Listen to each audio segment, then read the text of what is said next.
Good evening, Rockville. Today is February 23rd, 2026, and we're convening meeting 5-26. Please join me as you're able in the Pledge of Allegiance.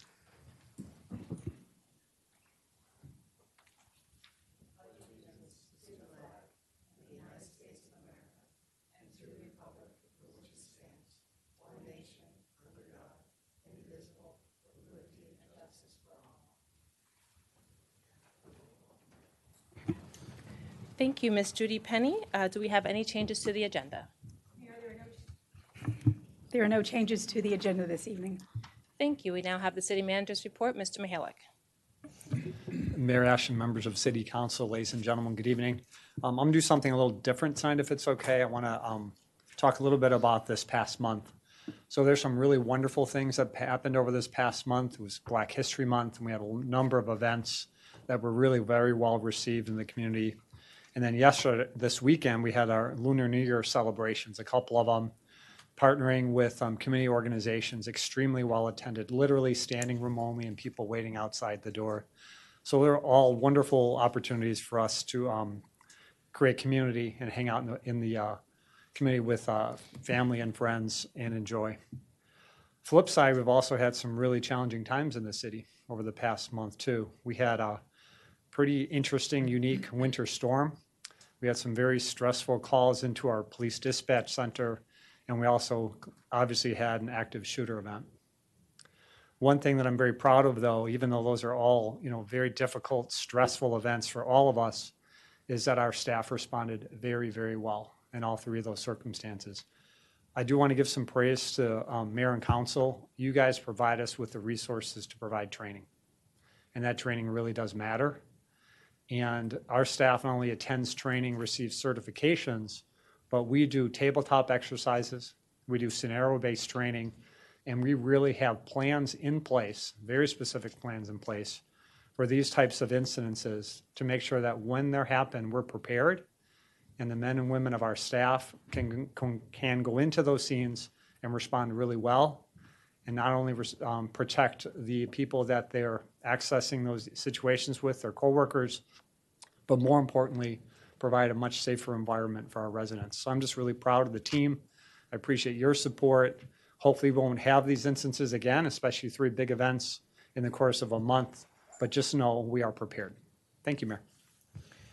Thank you, Ms. Mihalik. I want to thank staff for responding, and I know we met on the day of the Wooten shooting and really thanked the full Rockville City Police Department as well as staff, because there were staff from both Wooten as well as Frost who stepped in to help and make sure that families were secure and that families were united. So I just want to commend the team and thank you to all the parents. It was a hard night. People are still dealing with it, and I think we have some questions about, how do ghost guns make it into Maryland, and how can we prevent situations like that in the future. I did want to also note that staff did a fantastic job on the Lunar New Year and also Dr. King's celebration.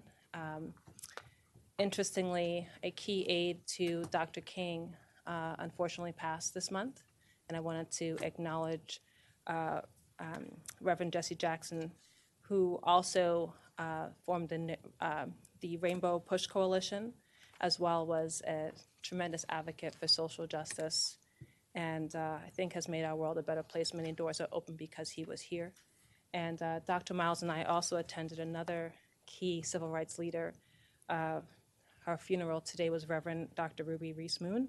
Dr. Miles, I know you wanted to say a few words as well. I don't think there are enough words, Madam Mayor, to express the loss that our community will feel from the passing of Reverend Dr. Ruby Moon. Like me, she's from Georgia. She went to Clark Atlanta. I subsequently went there to Atlanta University many decades later, but started off as a social worker. I'm not a guidance counselor, actually in Poolesville, and then worked at Gaithersboro High, and then has a local connection in serving at Wooten High School among the MCPS schools she worked at.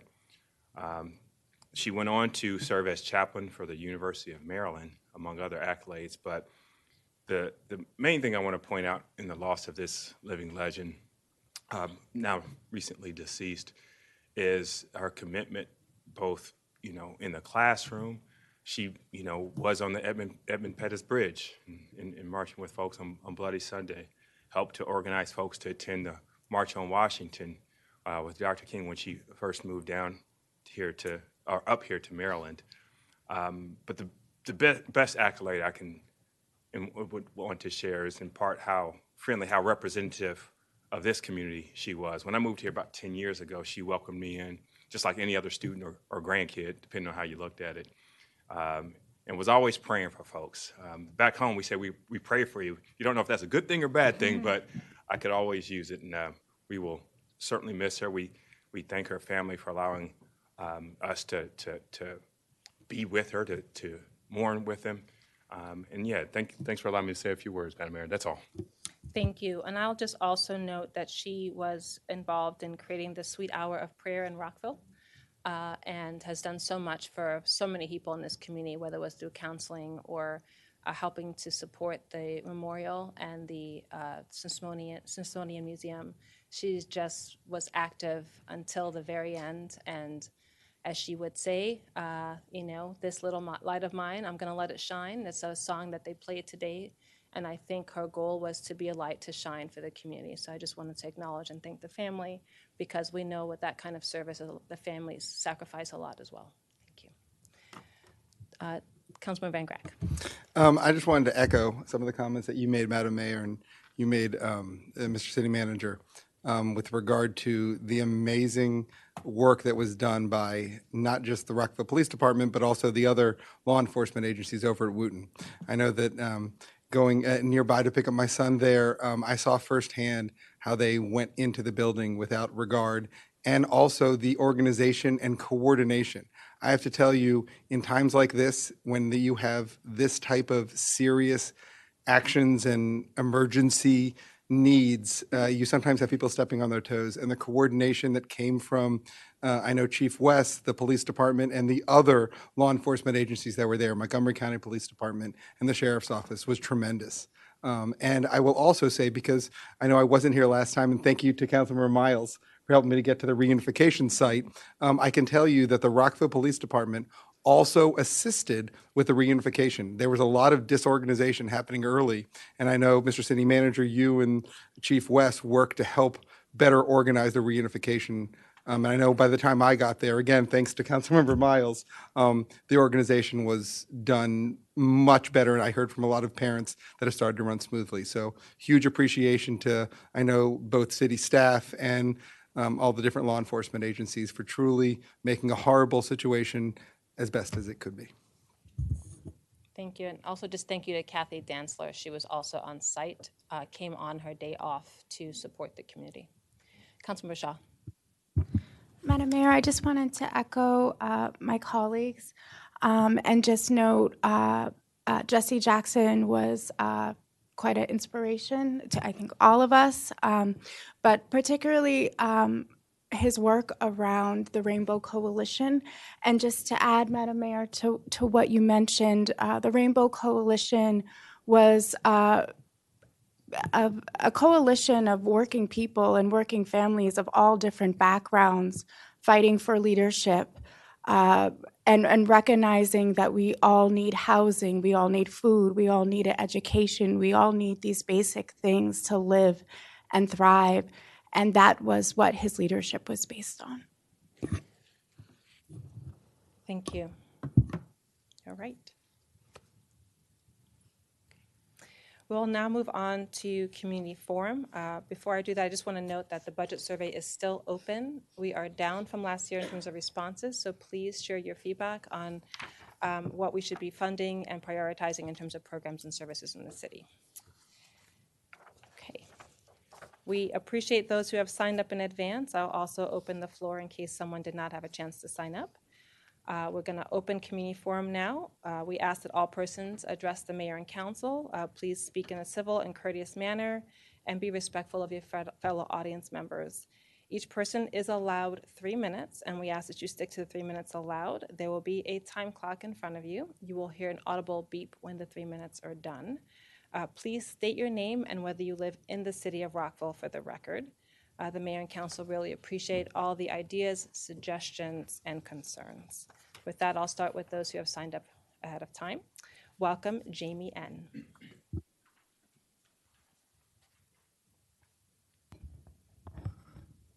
Hi, my name is Jamie, and I live in Rockville. Good evening. I'm here again for either the fourth or fifth time to speak about housing justice in Rockville. My peers and I have had to come here so many times because the majority of the current city council members refuse to acknowledge that rent stabilization is the best way to protect renters. I've been trying to make sense of some of the changes you're hoping to make tonight. One piece that particularly doesn't make sense is the logic around junk fees. You don't want to put caps on junk fees because you worry that landlords will increase rent prices to compensate. So we're in agreement that there are predatory landlords that tenants need to be protected from. Well, if you're so concerned about unfair rent increases, you should consider something like rent stabilization. And speaking of some of your other concerns that you have about rent stabilization, I would like to address your concern that rent stabilization is going to decrease building development. If rent stabilization is such a risk to development, why has there been a significant decrease in development in Rockville since Montgomery County passed rent stabilization?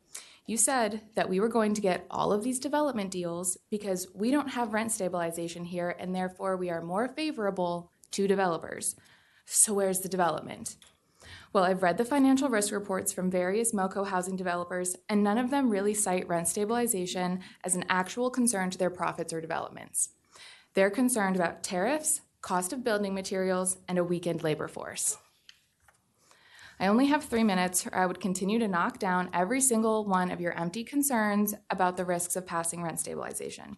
You're not concerned about renters, and it is so obvious how empty your sentiments are when you say that you are concerned. Your actions are motivated by protecting your vested interests, pleasing your wealthy donors, and plotting for your next career move where you'll likely be exploiting renters from that position as well. When I'm out in the community, listening to the struggles of voters, and they tell me they are suffering under the cost of living, primarily due to their housing costs, I bring up your names. I make sure to tell them that it is your fault, because it is, because you aren't providing any true relief for people who are unjustly cost-burdened by their housing. Your decisions further the capitalist establishment at the expense of working people. You're doing it in one of the most unsafe and worst economic times in U.S. modern history.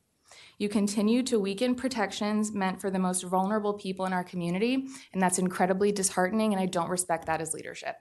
I hope that as you continue in your time on City Council, I know you've already censored rent stabilization for the rest of the City Council term, but I hope that you continue to think about how your actions really, truly do affect renters, because you're hurting people.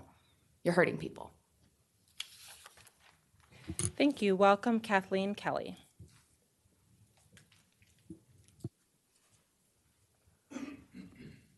This is the first time for me. I'm Kathleen Kelly. I live in Rockville, Maryland. I'm born in in Maryland. I was in. Just want to make a brief history. I worked with a women's rescue mission in Atlanta, Georgia, actually on Ponce de Leon, and worked there in I think it was the late 70s. And that went on in my life to become a nurse. Been a nurse 41 years.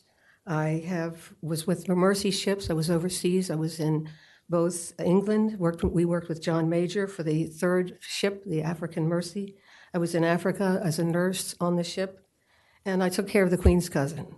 And we traveled together. She went to Africa, and I joined also a ministry called Ebenezer Emergency Fund that helped the Jewish people come out of the former Soviet Union. We were in the Ukraine, and we brought Jewish people back so they made Aliyah to Israel.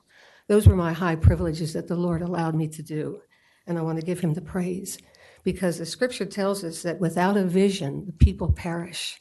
And I have a burden for Rockville, for the homeless, for the elderly people I see walking, elderly men that have to carry their groceries, but mostly for the homeless, because I've seen them out in the cold.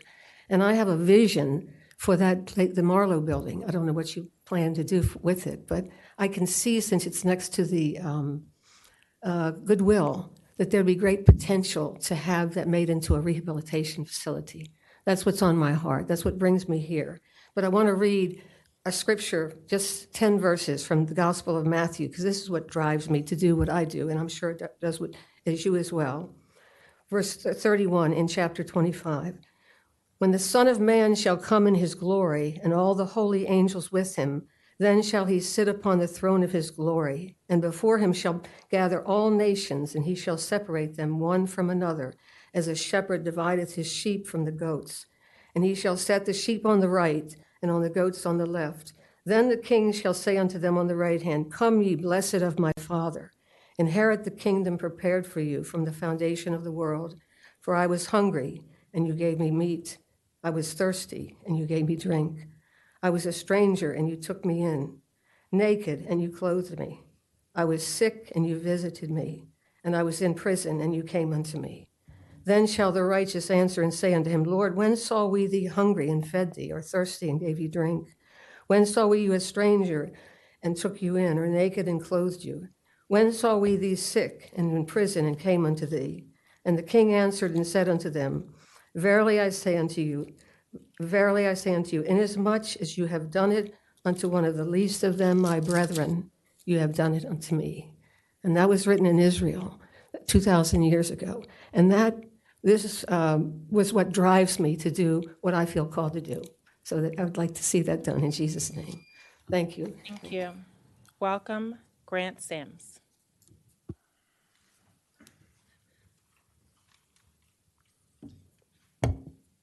Well, good evening, Mayor and council members. I want to thank you for the opportunity to speak tonight and address you.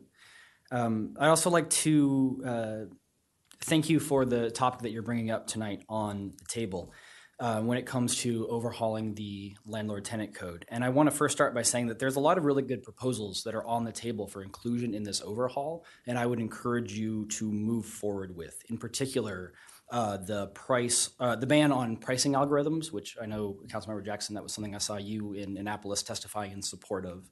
Definitely something that should be included in this. Broader support for tenant associations. I know that's something that came up. That's something that I would strongly urge the council to make those resources available. And then also more support for tenants facing evictions are always good things. However, I will asterisk that we need more support for tenants before they reach the point of being in court. Tenants that are in crisis, not having to add going to court and possibly losing their home at the same time that they're dealing with whatever the crisis was that led to them getting to that point in the first place. I also want to thank the city and city staff in particular, because they've been really good in the past couple months about seeking out the input and opinion of renters and of renter organizations about what is really needed when it comes to housing and how we treat housing within the city. But unfortunately, that kind of brings up the gorilla in the room, because the vast majority of the people that have spoken at those events have brought up rent stabilization. That is what renters and renter organizations and community advocates are hearing time and time and time again. I want to thank council members Shaw and Miles for your continued support, pushing and fighting for rent stabilization.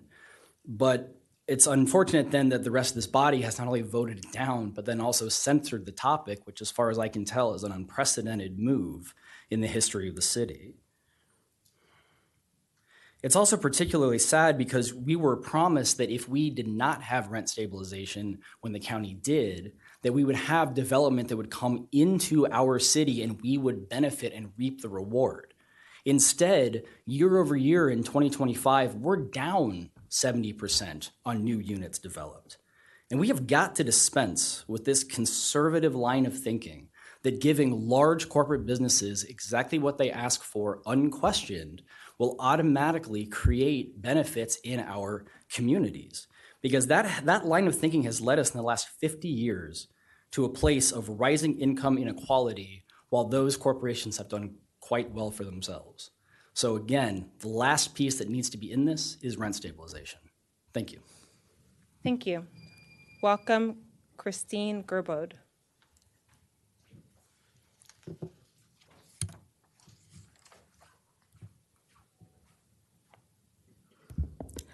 Good evening. Thank you to the mayor and council for the opportunity to speak tonight and for bringing forward the current efforts to revise the tenant code.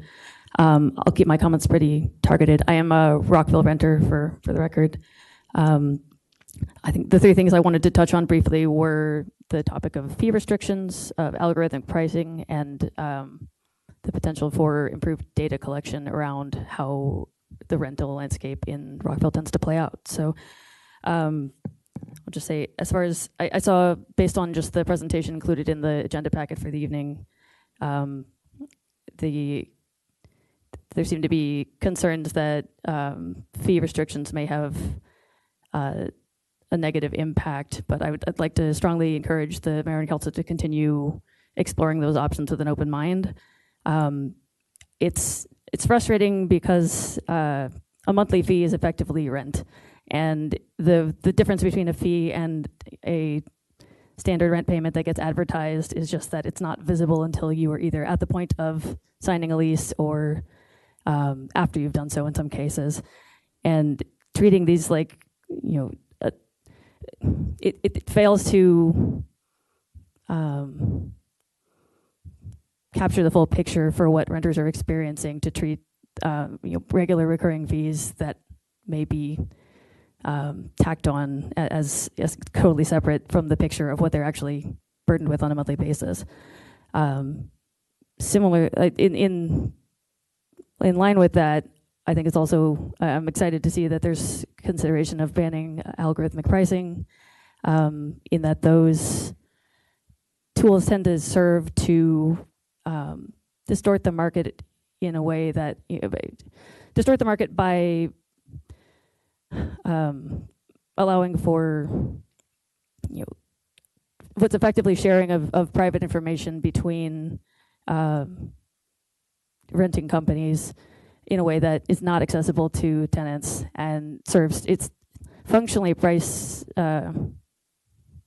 fixing. And it also tends to mean that every rental unit in an area using those tools will end up suddenly with the same level of fees because they understand from sharing that information with their competitors what the market can bear and leave people with fewer options, even if they would not have chosen otherwise to do so. And then finally, I'll just say, I hope that the city will consider enforcing some of its existing data collection rules on rent increases and other types of fees that are supposed to be getting collected, but to my understanding have not been. Rather than removing those provisions altogether, you could do a great service to the next effort to update these rules by collecting that data. Thank you. Thank you very much. That's it for all who have signed up in advance. Is there anyone else who would like to speak? Welcome. Please state your name and whether you live in the city of Rockville. Good evening, Mayor, council members, and community members. My name is Terrence Taylor, and I'm speaking both as an on-site property manager who works directly with the residents every day and as a renter in the city of Rockville. Thank you for allowing me the opportunity to speak tonight. I'm here to offer a perspective ahead of the upcoming work session on proposed updates and landlord code. Not in opposition of fairness, tenant protections, but to help ensure these changes achieve their goals without creating unintended consequences. I want to start by emphasizing that the responsible landlords and on-site teams strongly support transparency, accountability, and safe housing. Our success depends on residents trusting us and choosing to stay in our communities. When policies strengthen that relationship, we welcome them. At the same time, policy decisions shape the financial and operational realities of housing providers. And when those realities shift too far, they can reduce investment, strain maintenance resources, and ultimately impact the very residents these policies aim to protect. One example is the proposed ban on algorithmic rent pricing. The policy is intended to prevent unfair price coordination, an important objective in my opinion. However, many communities use these tools simply to understand the market conditions and respond to supply and demand responsibly, not to collude or artificially raise rents. It's also important to recognize that these platforms have already been significantly reformed following a recent Department of Justice settlement. RealPage, the largest revenue management software, is now prohibited from using real-time confidential data from competing landlords and has agreed to ongoing court oversight to ensure compliance.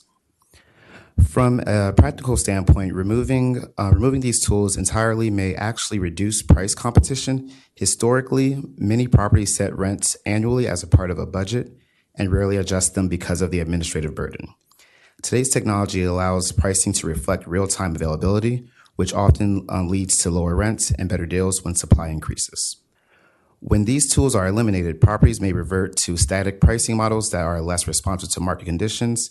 that impact revenue forecasting, staffing levels, preventive maintenance, and long-term reinvestment in housing quality. More broadly, several of the proposed code changes introduce significant administrative requirements, financial exposure, and legal complexity. While transparency is critical, layering heavy penalties and rigid fee structures can shift resources away from the resident service and into compliance, legal review, and operational risk management. I share these concerns not as a corporate executive, but as someone on site, the person residents come to when something breaks, when they're frustrated, or when they need help. When operations become harder to sustain, the resident experience is what suffers first. I also want to share that I work for Comstock, a company that is deeply invested in the community.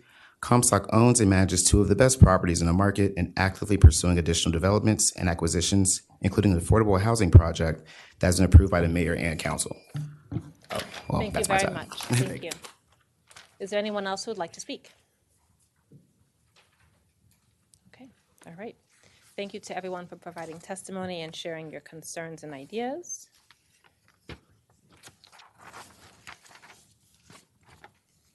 We'll now be moving on to our consent agenda. We have a few items. One is 9A, authorize the city manager to award and execute a contract with Kittleson Associates for planning and engineering services for safe streets and roads for all Vision Zero intersection safety audit project responsive to RFP 01-26. The amount not to exceed about $398,000. I also will just note for this project that is examining about 30 intersections across the city to see how we can improve safety. 9B, authorize the city manager to sign a rider agreement with IPS Group, Inc. to continue service of parking enforcement management and citation processing. C, to approve and authorize the city manager to execute a project agreement with the state of Maryland Department of Natural Resources to proceed with a grant agreement to apply for $1.5 million grant to fund phase 2 for grading, excavation, as well as build pathways, bridges, deck overlook, and signage for Redgate Park and Arboretum. This is consistent with the Redgate Park master plan and helping us to fulfill that phasing. D, authorize the city manager to enter into an electricity supply agreement with WGL Energy Services for a term between December 25 and September 26. And E, approval of minutes to include February 2nd, 9 closed session and 9 meeting number 4-26. Those are all the closed, the consent agenda items, 9A through E. Just want to see if anyone has any questions, or can we take all to approve? Councilmember Shaw. I'd like to make a motion, Madam Mayor. Thank you. Do we have a second? Oh, go ahead. I move to approve consent agenda items A, B, C, D, and E. Thank you. Do we have a second? Councilmember Valeri seconds. All those in favor, please raise your hand and say aye. Aye. Thank you. Thank you, Mr. City Manager. I know you'll proceed on all those to move the projects forward. There's a lot for Vision Zero and our parks. And then just one thought is just if we can continue to get updates on the rising cost of electricity and see how that impacts our budget. Thank you. Okay. We're now moving on to our work session, which is item 12A, Chapter 18 Code Update, Rental Facilities and Landlord-Tenant Relations Work Session. I want to welcome Jane Lyons-Rader, as well as Ryan Trout and Trevor Stevens. Thank you very much. This is part of an extensive follow-up to our housing work sessions, and we are looking to update our landlord-tenant code. Good evening, Mayor and Council. For the record, Jane Lyons-Rader, Housing Programs Manager with DHCD. And I'm joined here tonight with Housing and Landlord Tenant Specialist Trevor Stevens. I'm going to hand it off to him to start. Thank you. Good evening, everyone. So we'll go quickly through the outline of the presentation that we'll have this evening. So we're going to start with requested feedback before then going through, again, some of the background of the project as we worked on to this point, before then jumping into some follow-up research as well as new policies, some programmatic action and future code amendments, then finishing with next steps and circling back to the requested feedback. So for the requested feedback, we are asking whether or not you agree with staff's recommendations for background check restrictions, relocation assistance, penalties, and the programmatic action and future code amendments that we'll be presenting upon.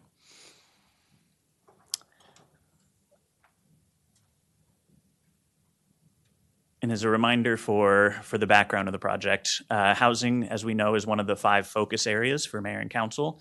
And as such, we had a number of housing sessions and work sessions in order to address that. So we started in fall 2024 of the work sessions on the city's housing strategies. And at that point, updating Chapter 18 was approved as a strategy by mayor and council.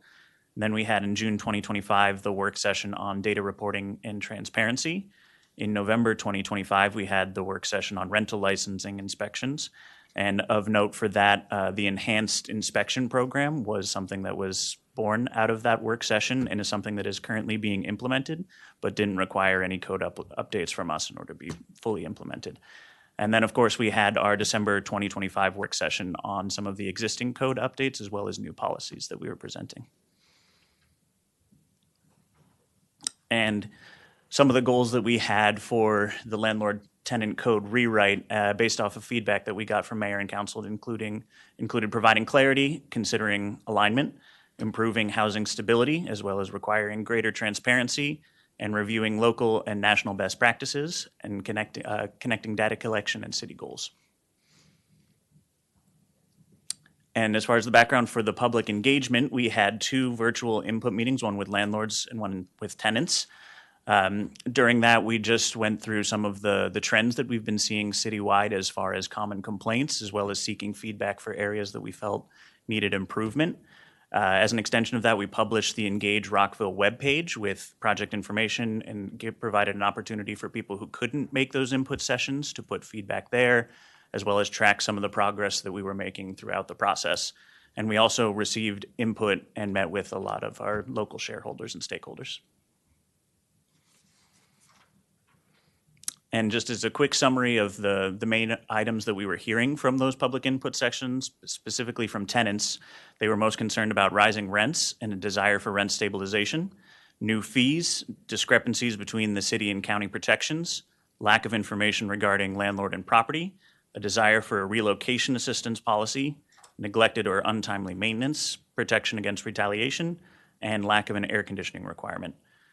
Whereas on the landlord side, the main concerns were increasing costs, including taxes, fees, HOA payments, length and difficulty of eviction proceedings, difficulty of the rental license application process, the responsiveness of city staff and lack of clear points of contact, keeping up with and adhering to code requirements, and confusion around the voluntary rent guidelines. And with that, I'll hand it back to Jane. All right, so I wanted to provide a few notes on some of the items that we discussed at the December work session, where there were several items that members of the body asked us to do additional research on. So the first of those was fee restrictions, and there was an interest from the body in fully understanding possible unintended consequences of providing restrictions on what types of fees landlords are allowed to charge tenants. So part of the reason why we didn't have any research back in December is because there really isn't, unfortunately, a lot of research on this topic in particular. Although there are thought to be generally similar downsides to rent caps when considering that and the costs and benefits there, because there's that theoretical limitation on a landlord's ability to generate revenue.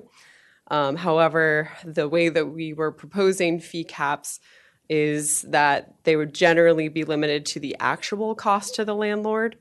And we also propose the ability for landlords to levy optional fees that must be consented to by the tenant. And so that also provides some additional flexibility on top of that. So although there are theoretically downsides, staff doesn't anticipate them to be significant. And then this next point here, long-lasting. Another potential unintended consequence is that if a landlord is making a significant portion of their revenue from charging various types of fees, and then the city places restrictions on those fees and their revenue does decrease, then they might try to make up for that lost revenue by temporarily adjusting monthly rents. So that, again, we would expect a more short-term adjustment in response to this policy. The next item was 2-year lease terms. And as a reminder, our recommendation was for landlords to be required to offer a 2-year lease term. The tenants would not be required to accept that. And landlords could offer other lease terms as well. and offer different terms at different rates. So there was also discussion within that about there being a fair amount of reasons why why it might be reasonable for a landlord to not offer a 2-year lease term to a tenant.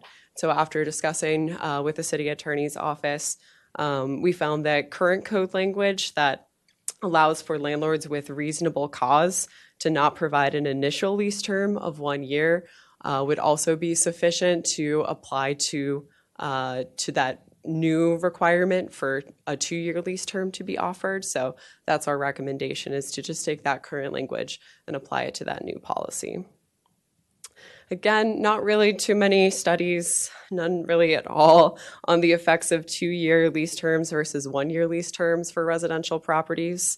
But we were able to look into some of the census data and find that over half of Rockville renters have been in the same home for more than 1 year. So that certainly to us demonstrates that there is a certain contingency of renters that could benefit from longer lease terms and the stability that comes from that.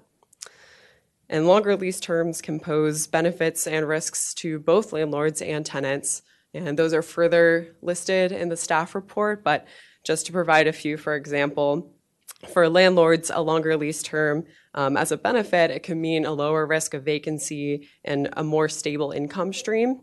But on the other hand, it might mean that the landlords aren't able to keep up with market rents because they're not adjusting rents as frequently. For tenants, a longer lease provides a more stable living situation, but can also provide less flexibility to relocate if needed. So staff's intention with this recommendation is to allow for more options with the goal of enhanced tenant stability, and hopefully that additional information provides some more background of how we came to that recommendation. Oh, sorry, I didn't realize I have my animations to help make it more digestible. Well, I'm glad I noticed that. There's a lot of animations in this presentation because there's a lot of information to digest. All right, this page though, last topic on the follow-up research. Some folks were interested in learning more about not relocation assistance, eviction assistance. And what are the ways that we can help households that are facing eviction in the city? So really there are 5 key strategies here. And the good news is that the city either currently offers, is working to enhance, or is exploring all of these key strategies. The first is emergency rental assistance, which we offer through the Rockville Emergency Assistance Program, REAP, which demand for that program has grown exponentially over the last year and is expected to remain high. So that's something that will continue to be a really key cornerstone in our programming. Second is security deposit assistance. Sometimes the rental arrearages might be so high that it's just not feasible for that person to pay off those arrearages through even both county and city assistance and anything that they're able to put towards it. So in those cases, it might be advisable for that family to find a different place to live that's more affordable, that they're able to sustain. And in that case, we have the option through REAP to provide security deposit assistance. Third is access to legal counsel, which is something that the state offers, but we are interested, and it's a part of the Rockville Housing Strategies work plan, to explore ways that we can expand the access to legal counsel, because renters, when they receive that access, are 2 to 3 times more likely to stay in their homes, and that's the goal. And fourth is investments in affordable housing. We're exploring ways that we can provide gap financing to different developers looking to provide or preserve affordable housing in the city, so that's a major focus for us. And then fifth is investments in preventative programs. So that includes things like job training, financial empowerment programs like Bank On, which we have successfully relaunched our Bank On Coalition and are very excited about some of the programs we hope to launch through that. But also service navigation and other social services to help households achieve the financial stability and upward mobility so that they don't find themselves in the position of facing eviction in the first place. So now on to some of the new policies that we're going to discuss tonight, and I will hand it back to Trevor.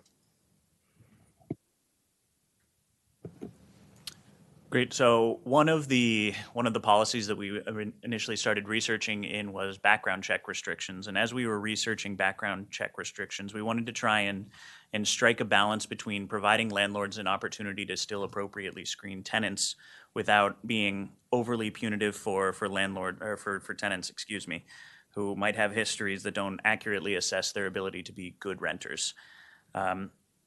So to that end, I think we've noticed that clean slate policies have become increasingly popular across the country during our research. And so one of the recommendations that we have is to align with Montgomery County's Housing Justice Act, including the Ban the Box initiative, as well as anti-discrimination components. So Montgomery County breaks their process into two parts: a pre-screening / a conditional offer, and then a secondary review. During that initial phase, the providers cannot ask about a criminal history or arrest records. And then during the secondary review, if they decide they want to conduct a check and then rescind, they have to provide that notice in writing and give 7 days for a tenant to respond to what is in the report to question its validity. And at no point during that check can they check certain misdemeanors as a part of that process. And another recommendation that we had was to prohibit landlords from asking about eviction history on rental applications. That is something that no other jurisdictions we found during our research do, but I think would be beneficial in terms of protecting tenants in that aspect. And lastly, we want to confirm compliance as a part of the rental license renewal process.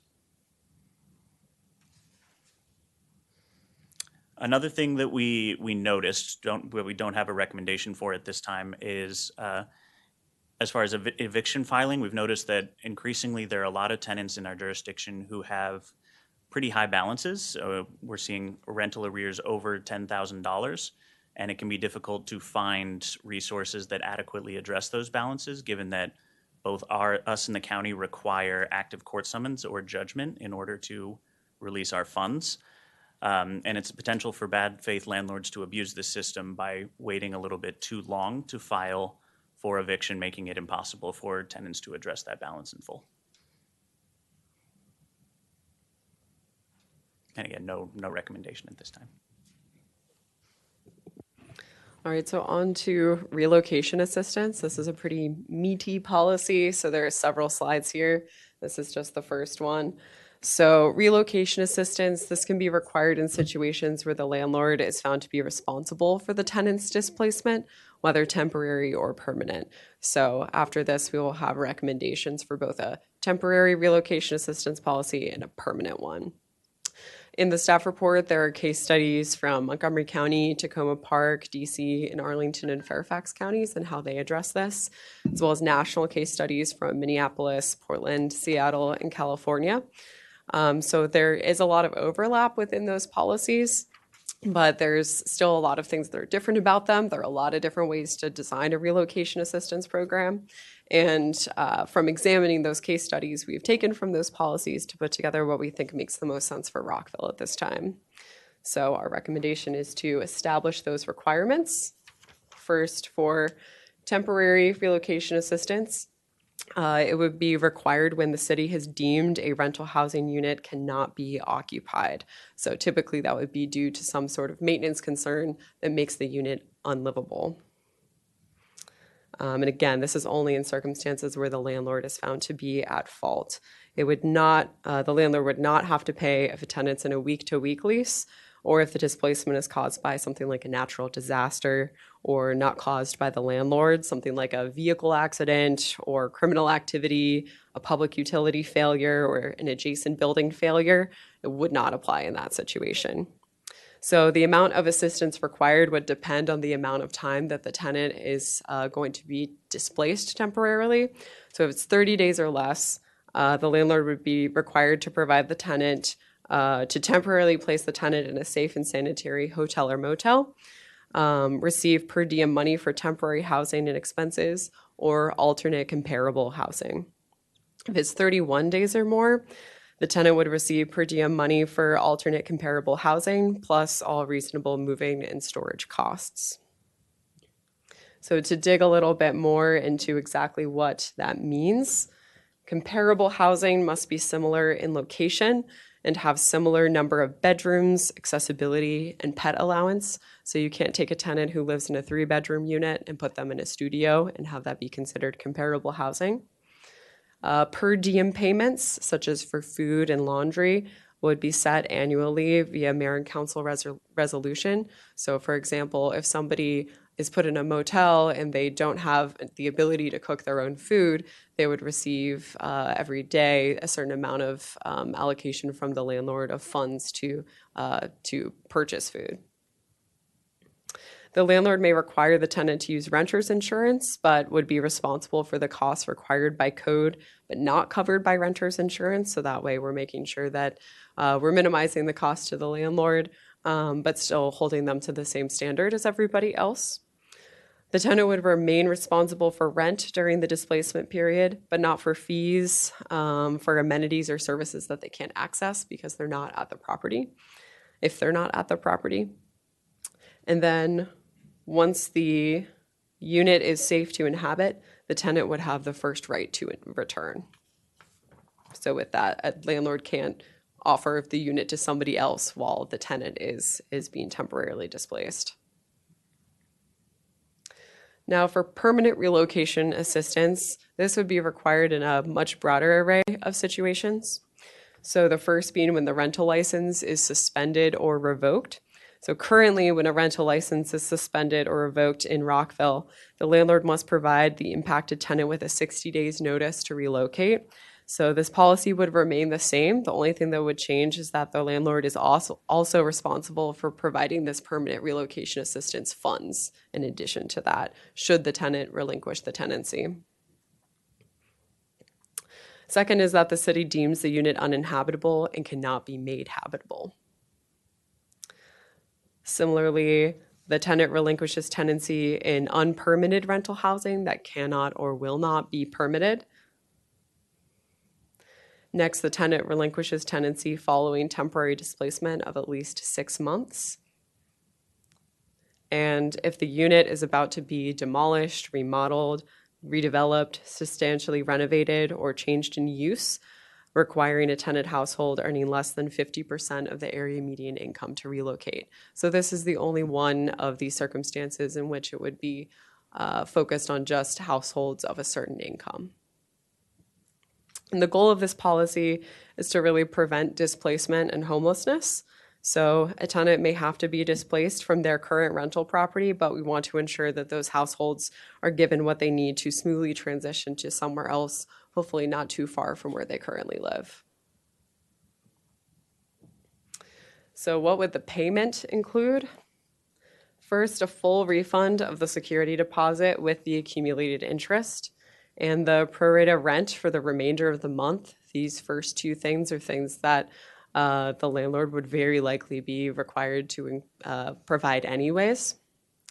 Next is the cash equivalent of 3 months median market rate rent for a similarly sized apartment.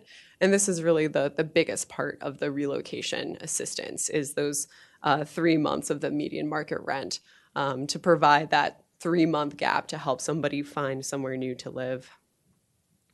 Next is all actual reasonable moving costs, and if applicable, an additional sum for households where one tenant is over 62 years of age, handicapped, disabled, or a legally dependent child. And this is in recognition that if a household has somebody who meets these characteristics, it can be a lot more difficult to move and to find somewhere else to live that fits those families' needs. So an example of how much would this actually be for a landlord, it of course depends on a lot of factors, but take for an example, a apartment that costs $2,000 a month, somebody's lived there for 5 years, so their security deposit interest has accumulated over 5 years, and they must vacate in the middle of a month. So they would receive an estimated $9,782 in permanent relocation assistance. And similarly to temporary relocation assistance, tenants would have the first right to return should the property operate as rental housing again in the future. So that would apply in a situation like you currently live in maybe an older 20-unit apartment building. It's more affordable, but it's getting redeveloped into a 120 brand new unit apartment building. So in that case, the landlord would be required to provide that relocation assistance to help with the tenant displacement. But then once that new building opens up as rental housing, that household would have the ability to be first on the wait list for applying for that new housing. All right, so that was relocation assistance. Now on to penalties, which is much shorter and sweeter. So penalties can be things like municipal infractions, license penalties, or legal action. The current maximum fine in Rockville for a violation of Chapter 18 is $100, and that's for any violation of anything in Chapter 18. And that is very out of alignment with Maryland maximums and some of our regional counterparts. For example, in Washington, D.C., penalties range between $100 to $5,000 and $2,500 in Virginia. And in October 2025, Maryland increased the maximum penalty for municipal infractions from $1,000 to $5,000. So we would like to take full advantage of this range and amend the fee resolution to allow for a range of fees up to $5,000 with varying fees depending on the violation. Next section here focuses on programmatic actions and future code amendments that would be outside of Chapter 18. So we recognize that Chapter 18 is really only one facet of what creates a strong ecosystem for landlords and tenants in the city. And so we want to make sure that through this process, we're primarily focused on updating the code, but we want to acknowledge that there are other things that need to be done as well. So first with this is to increase landlord and tenant education. So after we complete this update to Chapter 18 and we have the new code to base it off of, we plan to create a landlord-tenant handbook and other educational materials that we can translate into different languages and provide to both landlords and tenants to help them understand the code in plain language. And also we hope to host regular events. We've started to host some events through the Housing Action Team. We want to continue that and host events for both landlords and tenant audiences. Second is to support tenant outreach and organizing. This could come through providing grants to existent or nascent tenant organizations or contracting with nonprofits who specialize in tenant outreach. Because we believe in order to spread the word about the different policies and protections and resources that we have, we need to connect with people and to provide them with those educational materials, and that additional work and outreach will be needed. Third is to continue and expand support for tenants facing eviction. So we already talked about that at the beginning of those 5 strategies that most of them we're already doing, or we are intending to explore and implement more in the future. 4 is to consider amendments to other chapters of City Code that impact landlords and tenants. And again, these are all items that would require their own due diligence and research. So these at this point are not concrete recommendations and would be significant undertakings to their own. The first is the Tenant Opportunity to Purchase Policy, TOPA. So right now in the city, TOPA only applies to condos. And state law does not cover tenants in buildings with 4 or more units. So there's a pretty significant gap there of providing tenants with the opportunity to organize and to purchase their buildings when it goes on sale. Next is cooling requirements. So currently the city code provides for heating requirements of 68 degrees during the cold weather months, but no cooling requirements. So for example, the county's cooling requirement is 80 degrees June 1st through September 30th. And this in particular, we're not necessarily recommending at this time that we should adopt what the county's policy is, but it's something that we believe would be worth doing more due diligence on and would like to come back with a recommendation at some point. Next is protections for commercial landlords and tenants. Commercial tenants are often thought to have less of a power imbalance with their landlords because they are businesses and have more resources in order to negotiate their leases due to being a business. And so while this may be true, the University of Maryland Small Business Anti-Displacement Network identifies that small businesses, especially immigrant-owned small businesses, might be at risk of being taken advantage of due to exploitative or unclear lease terms. So that's an emerging policy space, and we're lucky to have some local thought leaders at the University of Maryland with that. So that's an area that could be worth exploring. And then finally, consumer protections for senior living facilities. Senior living facility tenants are considered month-to-month tenants and are provided tenant protections under Chapter 18 as such. But the state provides most of the oversight for those types of facilities, and the state is who monitors the quality and safety. But there still may be some opportunities for additional consumer protection around that, and that's something that we would need to do a much deeper dive into as well. I'll hand it back to Trevor to close us out. Thank you. So next steps from here, then staff will draft new code based off of mayor and council feedback. We will do additional outreach and engagement for stakeholder community feedback on the staff draft. And we will consider adoption on May 18th of 2026. In the staff report for May 18th, we hope to include a summary of some of that stakeholder and community input. And throughout the process, we also want to make sure that we are staying up to date on some of the changes that are happening legislatively on the state level to make sure that it's compliant with some of the code proposals that we have. And just as a reminder for the requested feedback, do you agree with staff's recommendations for background check restrictions, relocation assistance, penalties, and programmatic action in future code amendments? Thank you. Thank you very much. There's so much in this deck. I appreciate all the follow-up. I saw that you listened to some of our questions for more information, and you dug in there and you put some also in the future code amendments. I'm wondering if we can go to the section on background check, each section, so that people can be refreshed on what's included in there. And because there's so much, I'm going to go down the line so each person, we can just give our feedback. So I'm going to start with Dr. Miles. Thank you, Madam Mayor. We're starting with background check. That's correct. Great. And if you can go to the page with background check. Thank you. Go ahead. So, a Proceed. statement and a question. I generally support opting in to what the county is doing with regard to restrictions on asking about and mandating the collection of information about background checks. But I was wondering, are there exclusions? For example, if there is a history of a person who's committed like a sexual offense or a murder or something like that, are those exclusions in there and how are those handled? Yes, the county specifically excludes offenses of a sexual violent nature. And then, yeah, to the point, is it also, murder, attempted murder type stuff? Like, I don't know. I'm just asking the question. Yes, yeah, and the extreme felonies, yes, would be excluded as well. Thank you. Councilmember Fulton.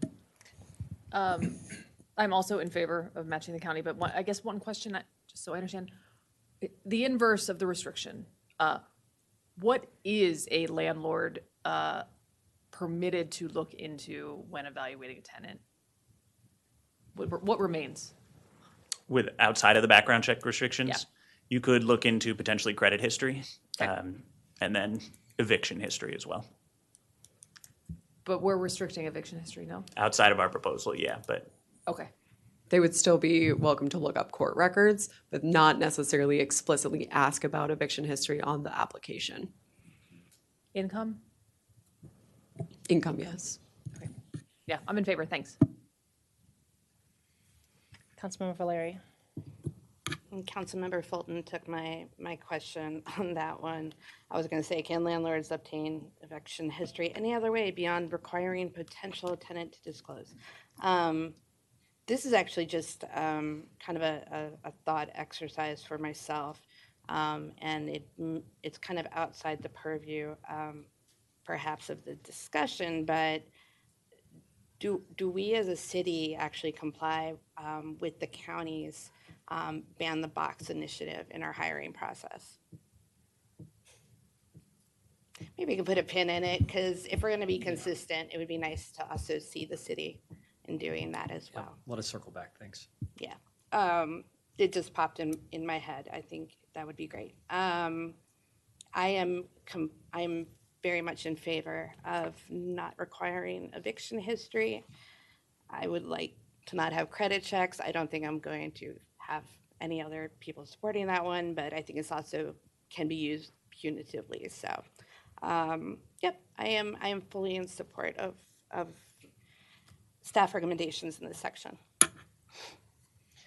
Thank you. I also see and know and have grown up around so many issues with being able to find jobs and housing for people who are trying to have a fresh start. So I totally support this. I have a question. I would like if you can send us the county bill, the actual language, so we can see in depth what it is before this is approved.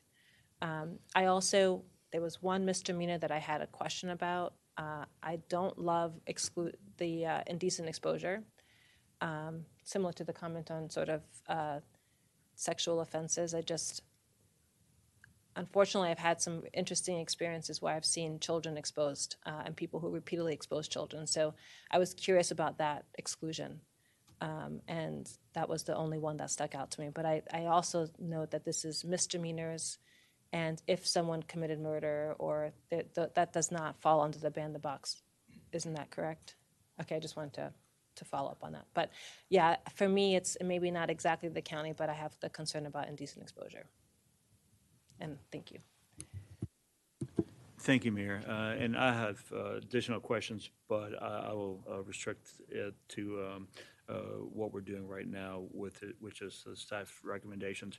Basically, I echo the mayor, especially are concerned about that indecent exposure, needing some clarity on that. I really like the fact that people, when they're evicted due to circumstances outside of their control, maybe they lost a job, maybe they had a medical issue, whatever, that what we're trying to do is make sure that we don't hold that against them when they try to get another apartment, when they have a job, or when they're more on their feet. So I totally agree with what you're trying to do with background checks.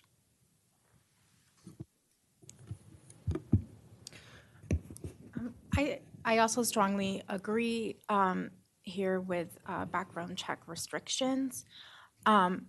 Was there any information around like the equity impact? Because I know there's been a lot of studies here, and I think this would be a great opportunity to share the impact on a lot of jurisdictions that have, particularly for people of color, that have benefited from this type of policy. Would it be possible to share that information? Or maybe I may have missed that. We speak to that a little bit in the staff report, but don't necessarily dive into the data behind it. Okay. But we could provide that in the future staff reports. Considering that there was a similar bill in the county, and there was the racial equity and social justice impact statement, as well as the economic impact statement, I think it would be helpful to at least see that, and that's pretty accessible. So I think having that information would be really helpful. Also, can you explain a little bit more about the anti-discrimination components in terms of who's most impacted, and to give some more examples? Of the anti-discrimination component of which populations are likely the most impacted? Yes. Sure. So with evictions, pretty much throughout the country, Black and African American women are the most evicted at the highest rates. So anything that helps to restrict the amount that a landlord can look into somebody's eviction history would disproportionately benefit that population. And then similarly for criminal, on the side of criminal justice and the Ban the Box initiatives, Black and African American men are the most highly incarcerated population, again, throughout the country, including in Maryland. So that would be the population to be expected to benefit the most from having from not having that show up on their rental application. And I have seen some information about who's getting evicted, because I know evictions have increased in Rockville. And for the most part, is that disproportionately impacting Black and African American women? We don't know. The data from the courts does not provide demographic information at all. Research that has been done nationally, not necessarily in Maryland, that tries to figure that out does so by, and maybe this gets too into the weeds, but does that by taking the addresses and looking at who is most likely to live in that zip code and area. So it's usually done by approximation. So doing that type of analysis might be a little bit beyond our ability and scope for Rockville specifically, but we are generally expected to have those similar trends that other places see. I have seen from the racial equity and social justice impact statements in Montgomery County on housing, particularly the ones on rent stabilization, that African American Black women are disproportionately impacted by evictions, and I'm happy to share that information, and maybe we can get some sources of where that information is coming from. Sure, yes, we can dig into those sources. And to the mayor's point of seeing the county's bill, I know there's also possibly a state bill on this as well that could be helpful in looking at the language. But overall, yes, I strongly, strongly support this, and I think this aligns with our 10-21.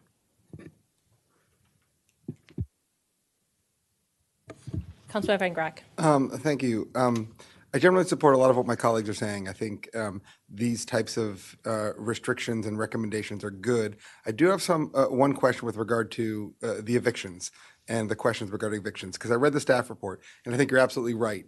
There's situations where it was withdrawn or it's won by the tenant, and we're potentially of a situation where that could be inappropriately penalized. However, what do we do and what would be the rationale when you potentially do have someone who essentially has been evicted, has continually been found guilty, and they're having a situation where this is someone that would potentially be harmful because they've, let's just say, for an example, had 5 evictions, they've non-paid rent on numerous situations, and quite frankly, that's information that would be helpful to the landlord, and we want to essentially protect the landlord from potential tenant bad actors. How do we address that type of situation where we've got this line between we don't want to necessarily overly prejudice someone, especially if, let's say, you've got a bad landlord actor who's just evicting everybody improperly and they keep winning, versus the opposite, where there could be information that would be beneficial to a landlord that wouldn't necessarily be prejudicial because this is a potential bad actor. So this recommendation is born out of a belief that when somebody's applying for rental housing, they should be evaluated based on their income and credit history at the time of that application. They may have been evicted 5 times recently. They may have gone through some really tough challenges in their life that led to that. But if they can show that they have a job, they have the income to support the rent that's being asked for the unit they're applying for, then that should really be the basis of approving or rejecting a tenant. And just to make sure, because I know that there was some discussion earlier, while this restriction is about necessarily asking that eviction history as part of the application, thereas a credit check as well as a check in court records could be done without restriction. And if they find something within there, that would be fine for them to act on that. We're just restricting that as part of the preliminary requests. Correct. Okay, good. Thank you. Does anyone have any follow-up questions to what they heard their colleagues say on this topic? I have one or two clarifications. Isn't there some requirement for certain affordable housing units to do some sort of checks? I want to just make sure I also understand some of the public housing authorities, the voucher. Do they have any criminal background issues that don't relate to what we're trying to do or would conflict with what we're trying to do? Not that I'm aware of, but perhaps our director has more knowledge on that. Good evening, Madam Mayor and Council. Ryan Trout, Director of Housing and Community Development. No, it's okay. We can explore that as we write the ordinance with the legal department, and we can provide any necessary caveats as needed. Okay, thank you very much. All right. And then how would we deal with a landlord who's evaluating? Unfortunately, there are too many landlords who don't accept vouchers. and that's a problem because people need housing. Does this have any negative impact on people further taking in residents who should have a right to have vouchers because they don't necessarily have the income to qualify? So I want to make sure we're looking at all unintended consequences. Right. This wouldn't necessarily directly impact that issue, although that's, of course, an issue. That's something that through continuing to partner with the county's Office of Fair Housing, we want to continue to tackle. But this policy in particular wouldn't necessarily speak to that. Excellent. Okay, that's what I wanted to check because I think we need to work to improve that and don't want to do anything that might hurt that situation. I also think that the government paying on time would also lead to more more acceptance on housing vouchers. But I just want to make sure we're taking care of those residents as well. Okay, that is this section. What's the next one? Back to penalties. Relocation.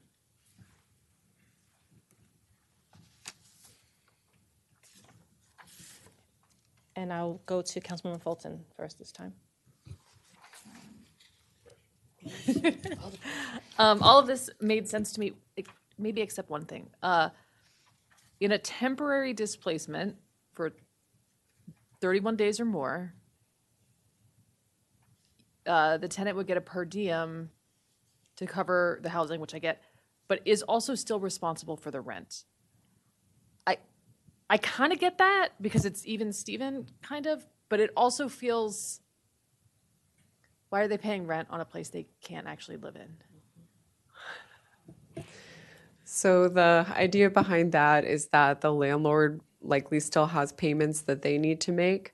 And we're unsure exactly of that temporary relocation assistance might be less and might be more than that monthly rent, but they do have a contract that they agreed to with the lease, and it is most straightforward and simple to continue the terms of that lease while also adding on these requirements for the temporary relocation assistance. That makes sense to me. Is there a way to ensure that the per diem that is received is at or greater than the rent they're paying? Sorry, can you ask that? I would want the value of what they're getting to be for what they're paying. So I would want the per diem aggregate payment to be equal to or greater than the rent they're paying for that period of time. Okay, we will take that into consideration when we are drafting the code of that. And then I also would want to note that it does not preclude a tenant from following the rent escrow process, where they can go to the court and put their rental payments in escrow based on maintenance concerns. Great, thank you. Otherwise, I'm supportive. Looks good. I like going after Councilmember Fulton. I can just be like ditto. I had that on my list as well. I actually experienced a month-long, it was a 30-day or less, because temporary relocation when I was much, much younger. And actually, during that time period, did not pay rent, even on, the new unit that I was in because there was flooding in my kitchen at the time. It actually then sped up the process for the landlord to address the situation. It would have looked different if it became permanent. So I kind of see where Councilmember Fulton is coming from. I think it would have been a pretty big challenge. Granted, there was no per diem under that. And I agree completely with Councilmember Fulton's remarks on the per diem, and I also agree that and support that the mayor and council could, it would be set, the per diem would be set by an annual resolution. I think that is good. It's a good high water mark. I guess I am challenged about being responsible for the rent during displacement period, and maybe it's something I need to sit with a little bit more, but on first reading and second reading, I do struggle with that one. Thank you. How often does this happen in the city? I'm aware of one case for sure that we engaged in recently, and Luckily, it's a building that I had been flagging for some time, so I think there's some inspection responsibility there. Okay. luckily, it's not something that happens very frequently, although there might be cases in which a landlord and a tenant separately, without engaging the city, come to some sort of agreement when maintenance and renovation need to be done. But luckily, this does not necessarily happen too often. But it's happened enough that we want to make sure that we're putting the guardrails on and that we have something in place for when this happens, and that way all tenants are being treated equitably whenever this occurs. Okay, thank you. Can you share again, what are the instances when this would be required versus not? So with the temporary relocation assistance, it would only be when the city is deemed that a rental housing unit cannot be occupied. Would you also want me to go over the permanent? So with permanent, it would be, What if there's a natural disaster? it would not be required in that case. Okay, so it's like, this is pretty much when there's a code violation, significant code violation, or something that breaks in the home, due to probably deferred maintenance. That's what we would expect to happen most frequently. Could also be climate change with pipes bursting, right? You never know. But who knows? With permanent, it would be in the following circumstances: when the rental license is suspended or revoked, unit deemed uninhabitable and cannot be made habitable, unpermitted and cannot or will not be permitted, the temporary displacement has lasted at least 6 months, or the unit will be demolished, redeveloped, or changed in use for households earning 50% or less of the AMI. Okay, so I've seen the situation on this one, and I've poked a lot to make sure we were doing right by the tenants. So I generally support this. I do have a concern with people having to pay rent when there's a code violation. I would assume that the city would counsel or let people know of their right to put their funds in escrow. Would that be something that would be part of your protocol? Yes, it would. Okay. And then the units demolished or redeveloped or substantially renovated, do we have examples of other jurisdictions who have done this? Yes, so that is a policy in most of the case studies that we looked at, that component. Some of them have the income restriction and some of them do not.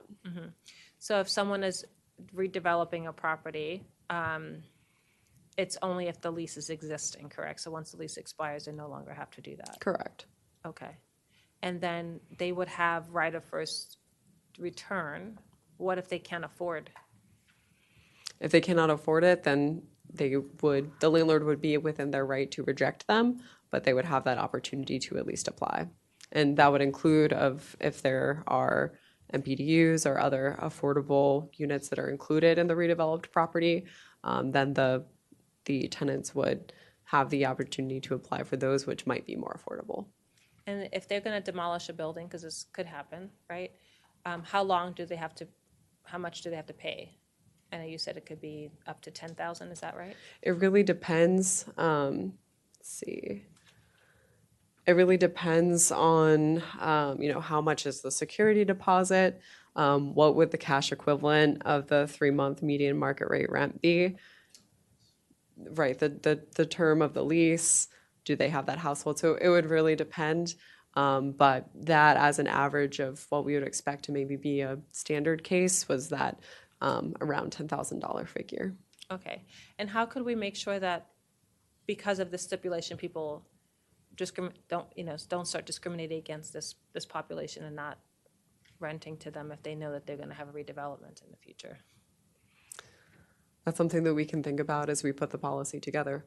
Okay. I'm always trying to think about unintended consequences that impact the people we're trying to help. So that's an area of concern. And then the other thing is for someone is renting out their home, for example, not a big-time landlord, but $10,000 could be a lot of money. Is this applying to every single type of rental or some types of rental? I mean, there's a big difference between a corporate landlord that has more budget room versus someone who is like, something happened and they're trying to also pay their mortgage and figure things out. As currently proposed, we intend for the policy to apply to all landlords. Can you, when you do your research and come back to us, just see if there are any ways that other jurisdictions are considering this? Yes, some jurisdictions do apply it to landlords of a certain size who have a certain number of properties. So there is a range of ways that you can design it there. Can you share that information with us on which ones are doing that? Sure. Okay, thank you. Councilmember Jackson. Thank you, Mayor. You know, there's a downside to going after the mayor, sitting right beside her, is that she asked all the questions that I wanted to ask, which is good, actually. I really wanted to focus on the right to return provision, but I think she answered a lot of the questions that I was going to have. So, no, I totally am on board with what you are wanting to do with the relocation assistance. And let me just say, I mean, the detail that you put into the recommendation is really impressive. You've thought through every permutation, and I really appreciate how much detail and thoroughness you have in your presentation and in the policies. Thank you, Councilmember Shaw. I also want to echo my colleagues and share that this is very thoughtful. I had some questions about the temporary relocation, and just to confirm, this is required when the city deems the unit uninhabitable. Correct. Okay, so so there wouldn't be any other situation where there would be temporary, right? It's just when the city deems it uninhabitable. Correct. Only when the Okay. city deems it. So my other question about the hotel and the motel.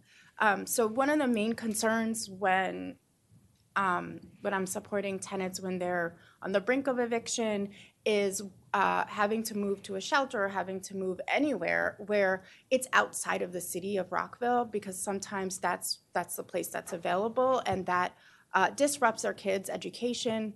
And so just to confirm, would we prioritize looking at hotels and motels within the city?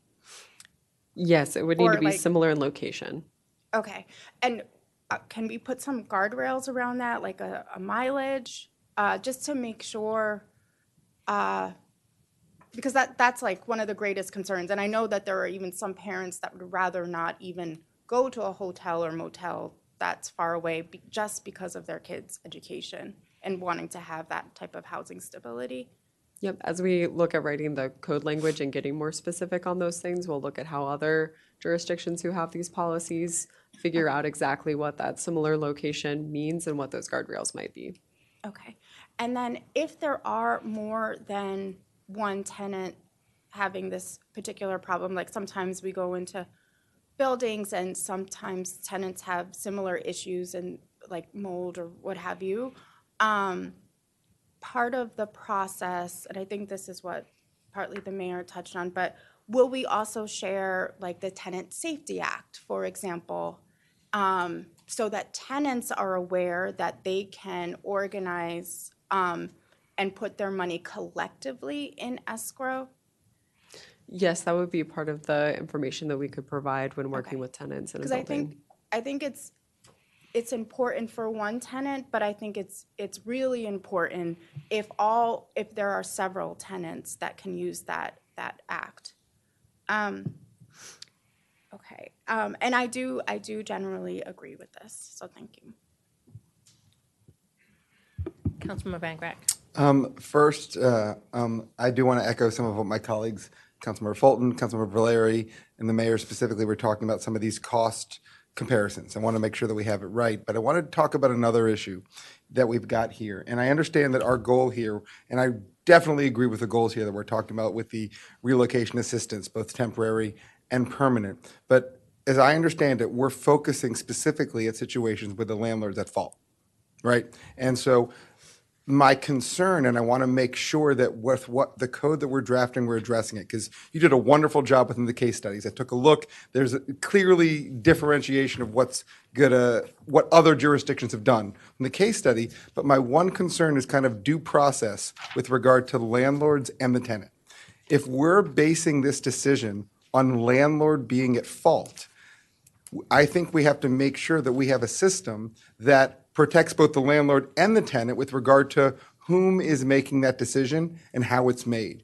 Because we could come to a situation where landlords believe that we are favoring the tenant in those decisions, or tenants feel that the landlord is being favored. And if we're essentially having an adjudication of this situation, which you've put together a fabulous proposal, both temporary and permanent, that could essentially help tenants with their rights. On the other hand, it only applies with a finding. And how we make sure that finding is fair for both the tenants and landlords, I think is critical to the effectiveness of this program. So obviously, I haven't looked into the codes nearly as much as you have, but I want to make sure that with the code that we're drafting, we're being extremely conscious of making sure that there's a real fairness and a due process for both the tenant and the landlord, so that whatever decision we make with regard to putting forward these wonderful proposals, we're doing it fairly for both sides. Thank you. Any follow-up questions? Dr. Miles.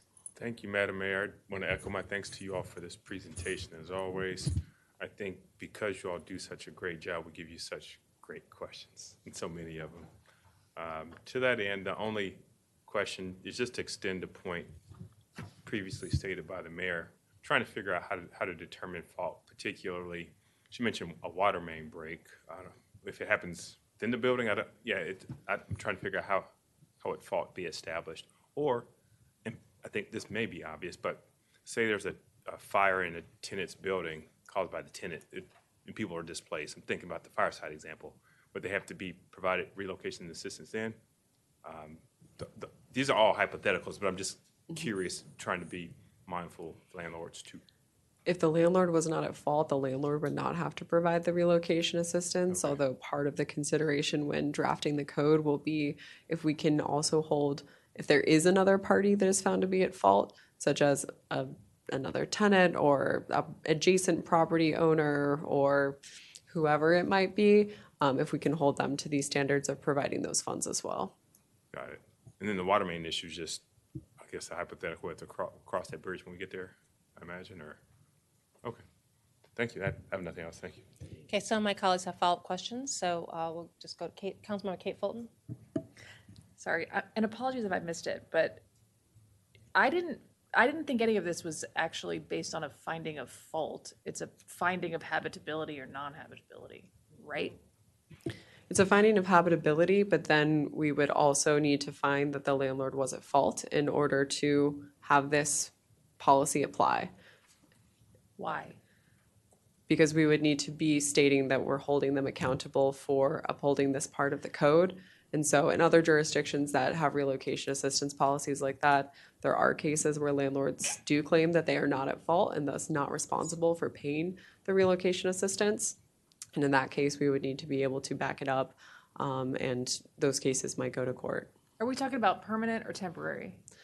Temporary, primarily. But aren't we making them whole anyway? I don't see it as a punishment. I don't think anyone's being fined because we're making it even. So I'm actually confused by the fault. Maybe on the permanent, but on the temporary, aren't we just making everybody whole?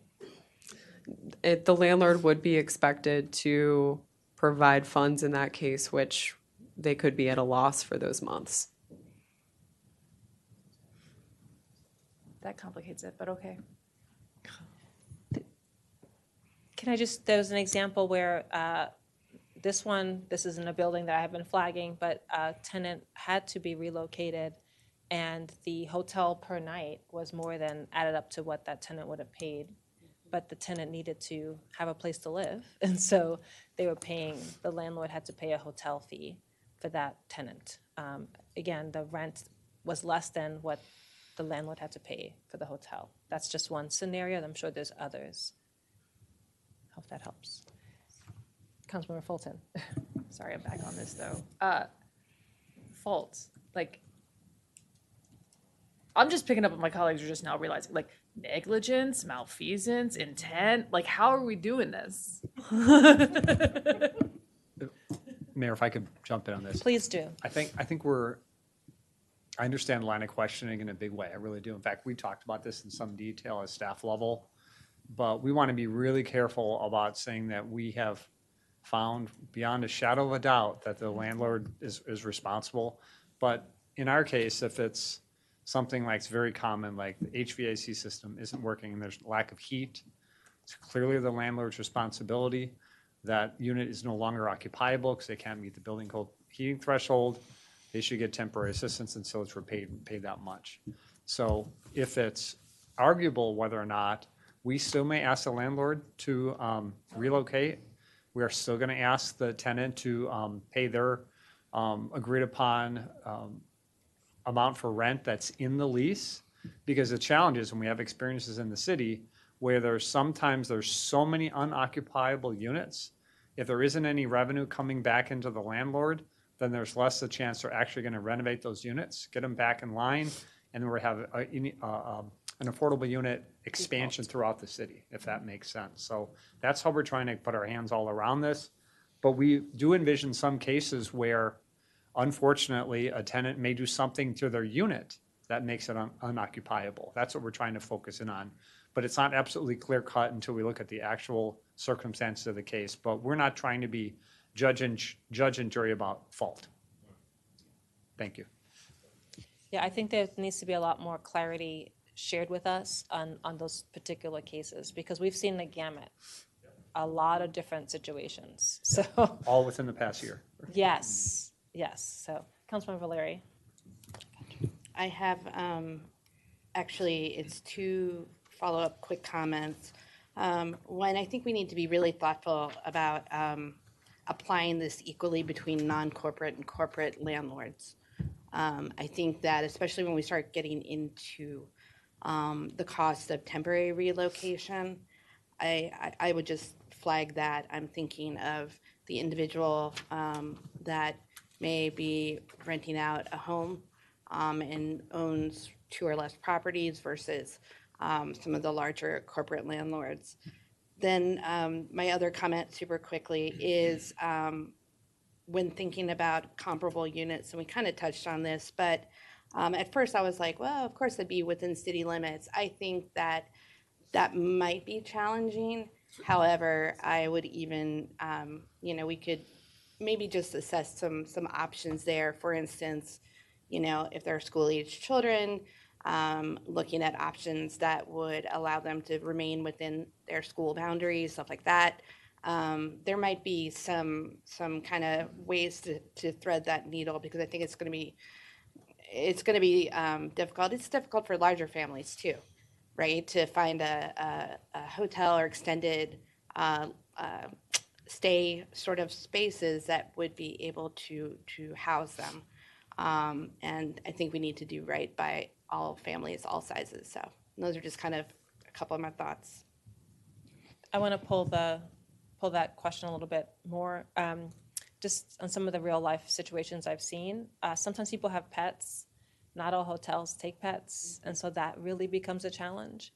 If someone's renting out a 2 or 3 bedroom, you will not always find a hotel with a 2 or 3 bedroom. So we have to, I'm curious as to how we would, like, I love the principle, but how would you really make that happen? Because that is not a thing where we have 3 and 4 bedroom hotels like that. I mean, I know there's a couple suites, extended stay suites, but that's not very typical. So I'm just curious about how you make that work. Right. It might not always be a hotel or motel. It might be an apartment at another property. It might be another apartment within the same property. That would frequently be the most ideal option if they're just able to relocate to another apartment at the same property. But if it is a corporate landlord, they own multiple properties, maybe they can put somebody a couple of streets down the block to a different apartment. So it might not always be a hotel or motel. I think we do need to think about the types of units as well. If someone's renting out a 5-bedroom single family home, you're not going to always find that. And also, our code doesn't allow you to offer leases for that short period of time, right? So where in the city are people renting out 5-bedroom homes for 3 months? You can rent out for shorter periods of time. So you could find a month-to-month tenancy somewhere else, and the landlord could pay that comparable fee for renting out if there's a 5-bedroom house on the market. We'll have to look more into this as we get into that nitty-gritty of writing the code and the parameters around it. And so we'll certainly take those things into consideration, but I believe we'll be able to make it work. That would be good. Just think of all the scenarios that you've seen and how can we plan around that and think about intended and unintended consequences.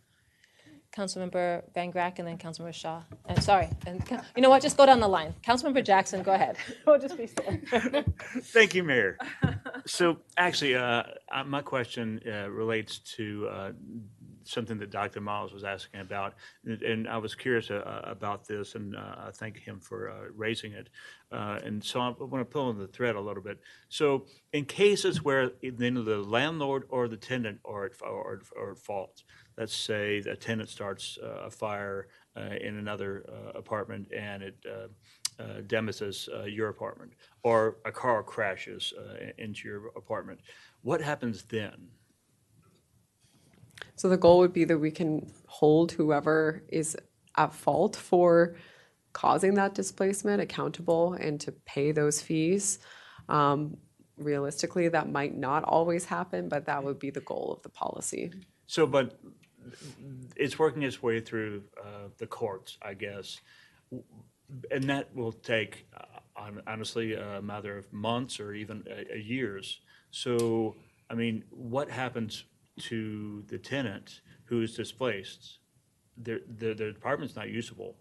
So, are they just out of luck? Or, I mean, in those situations, we would work with the tenant and with the landlord to see what else we could find. This policy, we might not be able to be requiring them and going line by line by exactly what we want there, but we would try to come up with another situation that still finds the tenant with good housing, good safe housing during that time, even if it isn't necessarily applicable to this policy.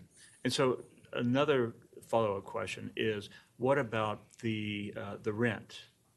So if the apartment isn't usable, and would the landlord be then obligated to find the tenant something similar, or if the landlord is not found to be at fault, then we would not be expecting them to provide the tenant with comparable housing through this policy. We would still strongly encourage the landlord to provide the tenant with that, my question is, because there's still a lease, and the tenant still has to pay rent. So either the tenant does not have to pay rent anymore because there's no apartment, or the landlord should find the tenant a place to live. In those cases, we would counsel the tenant about the rent escrow process. They would still be responsible for the terms of their lease, but that's what the rent escrow process is there for. Yeah, maybe we should do a little bit more work on this, but thank you. Councilmember Shaw. Go ahead. Okay, go ahead. Thank you, Madam Mayor. Yeah, I agree that I think that we should look into some of the details on how this could be practiced. When I think about some of the fires that have happened in the past, sometimes it takes weeks to investigate, to find what happened, who's at fault, and all that time in between, a tenant could be displaced. And so I think in practice that could be challenging. I would also say, just adding to the point on comparable housing, and we talked about the number of bedrooms, but also if we layer accessibility on top of that, there could be less units that are available. And so maybe looking to identify possible places, hotels and things in advance to help that process. And then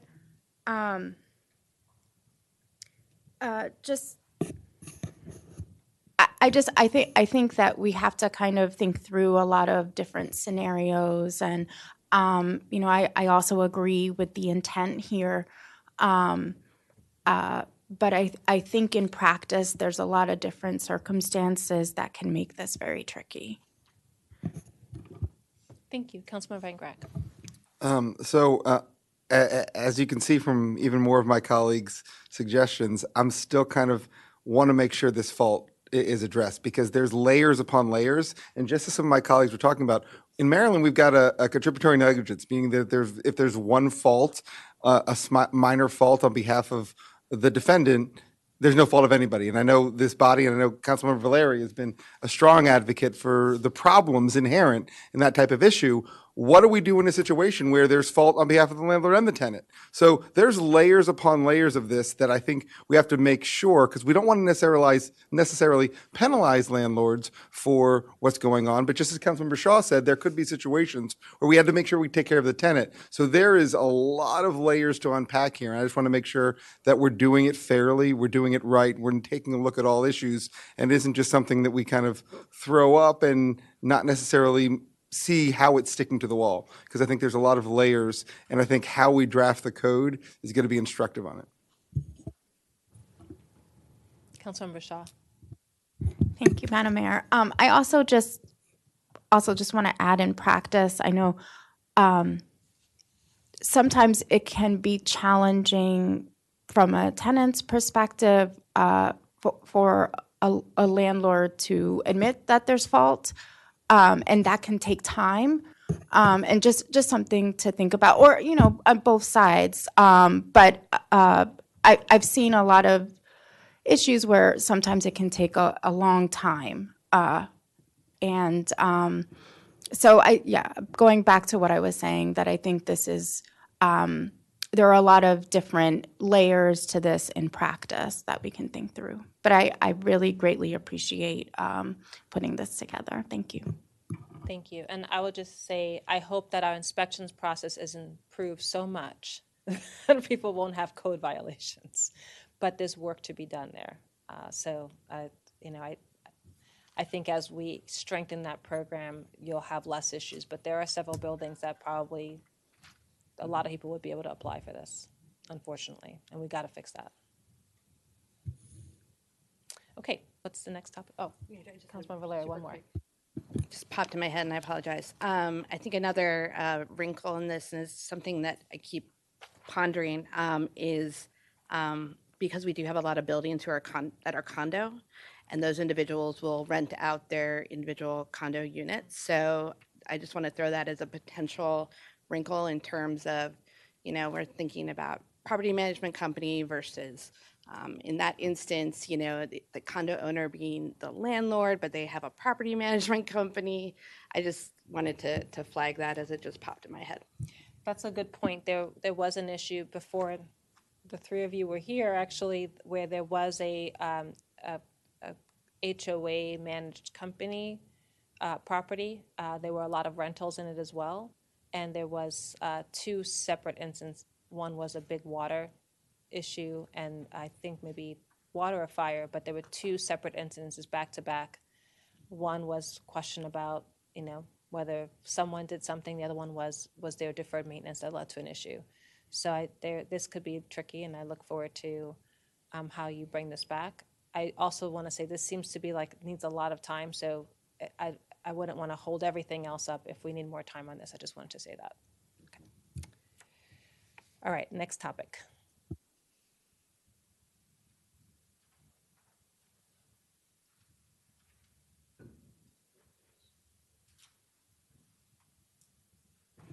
Penalties.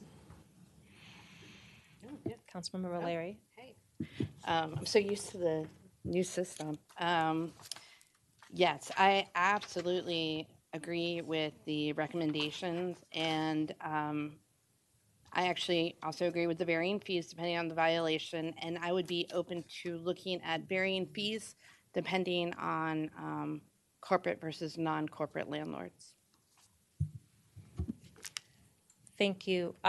This one, to me, needs more information. I think you did a lot of nice work in the entire document, but I would want to see specifically what the fees are. So this is tentative for me, because I'd like to be able to get the research and see what do we have currently, what is being proposed, and then use comparable jurisdictions, not only in the county and area, neighboring Maryland, but maybe one or two Virginia as well. Councilmember Jackson. Thank you, Mayor. First off, I really like bringing the penalties, the fees up. I think the level that is at right now is not really a deterrent to violation by a landlord. But I would even go further. I mean, I'm looking at the provisions in Virginia, and the fact that if you have 3 in 10 years, it could lead to a maximum penalty of $10,000. Now, there could be a landlord who has 3 because they have a huge number of properties. So we'd have to investigate that and make sure that we're being fair to large versus small landlords. But I do like the fact that we would be going after the bad actors and penalizing the bad actors more, so that there was a real deterrent from that behavior. I also, and I would like to maybe explore it a little bit further, I like the Virginia penalty that could stack up quickly. I mean, where you actually have a penalty that's imposed, and the longer it goes on without mitigation or being cured, the fines get more and more and more. So I do like the penalties provisions that you have, but I would like to see something stronger. Councilmember Shaw. I agree with Councilmember Jackson and wanting to see something stronger. My other question is, could you share a little bit more about the enforcement capability? I know within the past 2 years or so,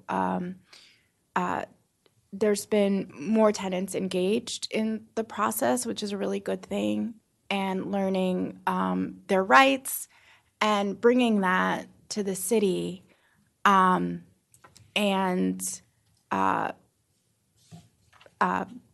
perhaps not always having a response in terms of enforcing some of the laws that we have right now in the code. And so could you just share a little bit more about the capability to enforce this? Yes, so we do have the capability to enforce this, and this would be enforcing of the new Chapter 18 code, which afterwards we will make sure that we are able to fully support with our staff capacity and make any changes needed there. And enforcement is done in part by CPDS Code Enforcement Division, the rental licensing component they oversee, and then partially by DHCD housing programs, who oversee the rest of the Chapter 18 enforcement. And so currently there's a lot more violations tend to occur when it comes to rental licensing and property maintenance code, which is outside of Chapter 18. But with this, we hope to make sure that we are continuing to apply enforcement equally across Chapter 18 in alignment with whatever those new fees would be. Thank you. Councilman Van Grack. I'm going to be quick right here. I like the background. I like your recommendation. I think you've done a great job on fees. Excellent. Thank you. Dr. Miles. Thank you, Madam Mayor. I do request some clarification because it seems like the change in penalties to even increase the range of up to 5,000, would that also affect tenants? Because it's landlords and tenants, or these fees, right? In terms of the changes that are being proposed? Sorry, I could not quite hear everything that you were saying. Could you repeat your question? The penalties that are being proposed to be changed to include the increase in the amount that can be charged can also apply to tenants too, is that correct? Landlords and tenants? Yes, because Chapter 18 applies to both landlords and tenants in upholding their rights and responsibilities. So again, being mindful, one of the things that I think you discussed earlier, or your colleague discussed, is, people already, in some cases are in arrearage is in excess of $10,000. So just being mindful that sometimes things that are well-intentioned, like parking meter violations tend to kind of tax the people who can least afford it. So if there are ways that we can be mindful of wanting to make sure we're holding people accountable, but not financially crippling the individual, I'd be interested to see how you square that nut, that circle. Sorry. Thank you. Councilmember Fulton. Thank you for raising that. Was an interesting issue. What are some examples of things that a tenant would be charged fees for? So anything in Chapter 18 could have a fee associated with it.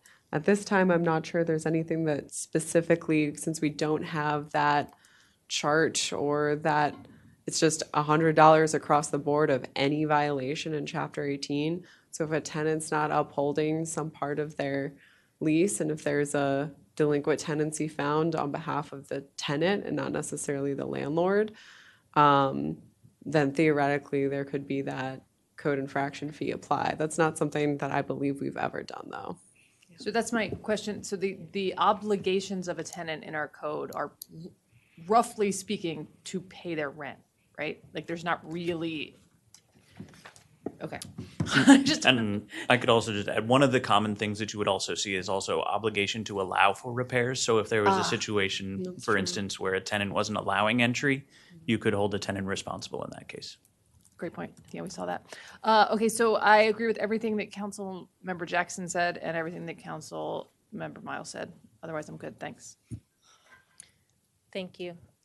For me, it's just, we got to see the details. I agree in concept, but I was kind of thinking the same in terms of we don't know what you might be charging a tenant versus a landlord and whether it's a reasonable cost. So I look forward to more information for the proposal. Thank you. Councilmember Valeri. Sorry, connected to that, also, what is allowable under state law? Because, and again, looking at regional counterparts, I think is super helpful, but also having the context of what is actually allowable under Maryland state law would then allow us to see kind of where we could be more creative and or flexible, so. What's interesting, something that you said, I have asked, why isn't this fixed sometimes? And you have shared someone hasn't allowed entry. Are there other jurisdictions who charge for not providing entry? That's something that we haven't necessarily dived into yet. So that's something that we will consider when looking at different jurisdictions and what types of fees they charge for what types of code infractions. And I will note that the fee schedule would be updated through the citywide fee schedule update process, not necessarily through the Chapter 18 update itself, but is connected with the update, of course. But we would be able to see what you're proposing before we agree to do these fees? Yes, of course. Yeah. Mr. Mihalik. Mayor, just a quick commentary about penalties. Our goal here is really not to be punitive. It's really to provide incentive to both tenants, but mostly landlords to do the right thing more than anything else, to keep these units occupiable. That's right. There have been examples, and I can think of Vermin as the best example, where if someone's not keeping their unit in a right manner, they can get vermin.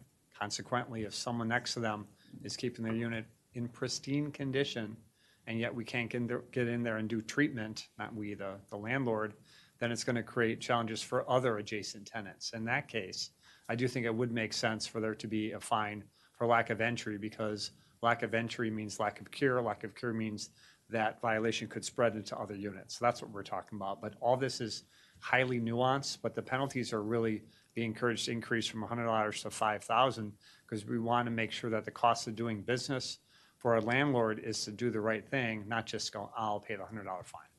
So, thank you, Understood. Mayor. And you would have to find ways to deal with the he said, she said, because someone says, the tenant won't let me in, but the tenant will say, no one came by my door. So that's another factor to consider. Yeah, and I would agree with you too. There have been cases where the landlord, property manager, even contractor just haven't provided enough flexibility. If someone's got kids, pets, or a unique work schedule, they can't let people into their unit. So I think it's all about trying to get people to put their best foot forward and have good intent. Thank you, Mayor. Councilmember Shaw.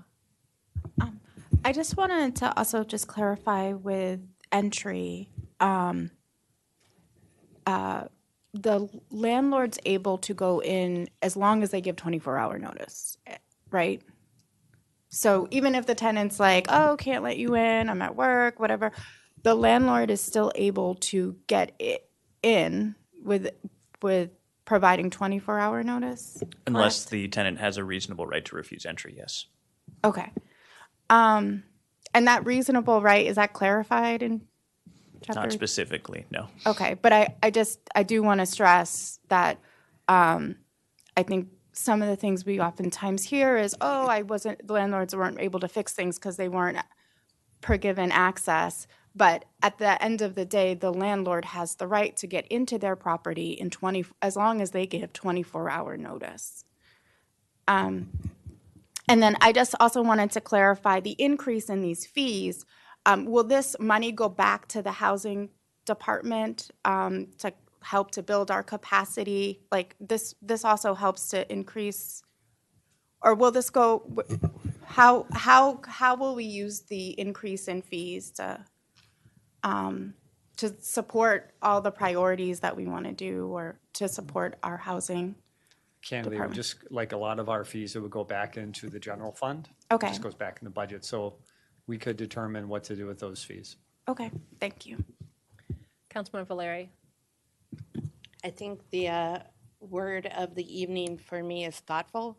And I appreciate Councilmember Shaw and others who have talked about the allowing of landlords or property managers to enter into a unit or any sort of rental property. However, given this current atmosphere of fear, I would hope that until perhaps we get to a point where there is significantly less fear, I would hope that there is like flexibility in not being punitive to individuals who may not want to open their door right now. Thank you. All right. Next.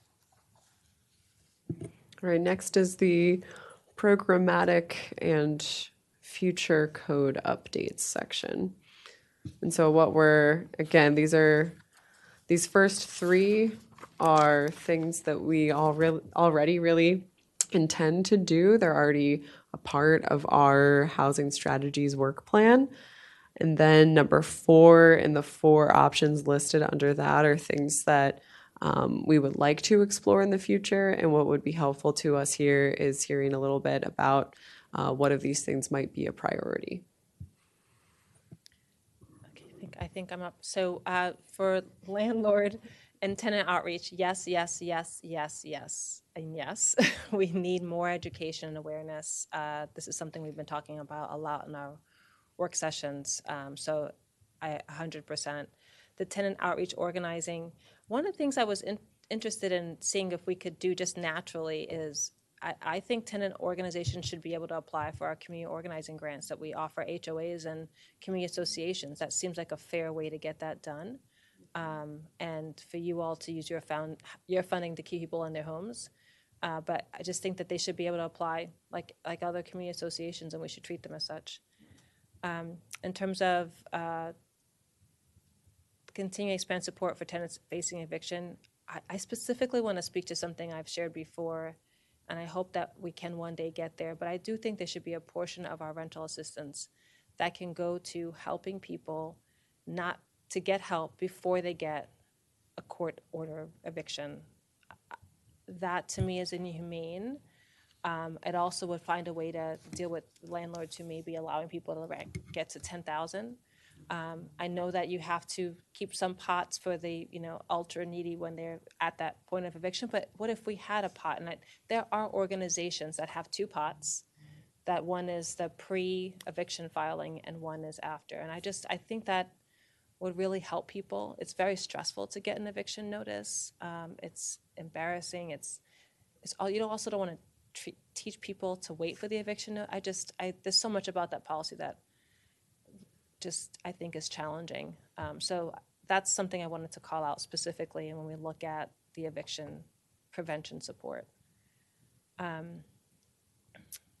The TOPA, I think there is a state, I know that in 2024 there was state TOPA. I would like to learn more about how that's working.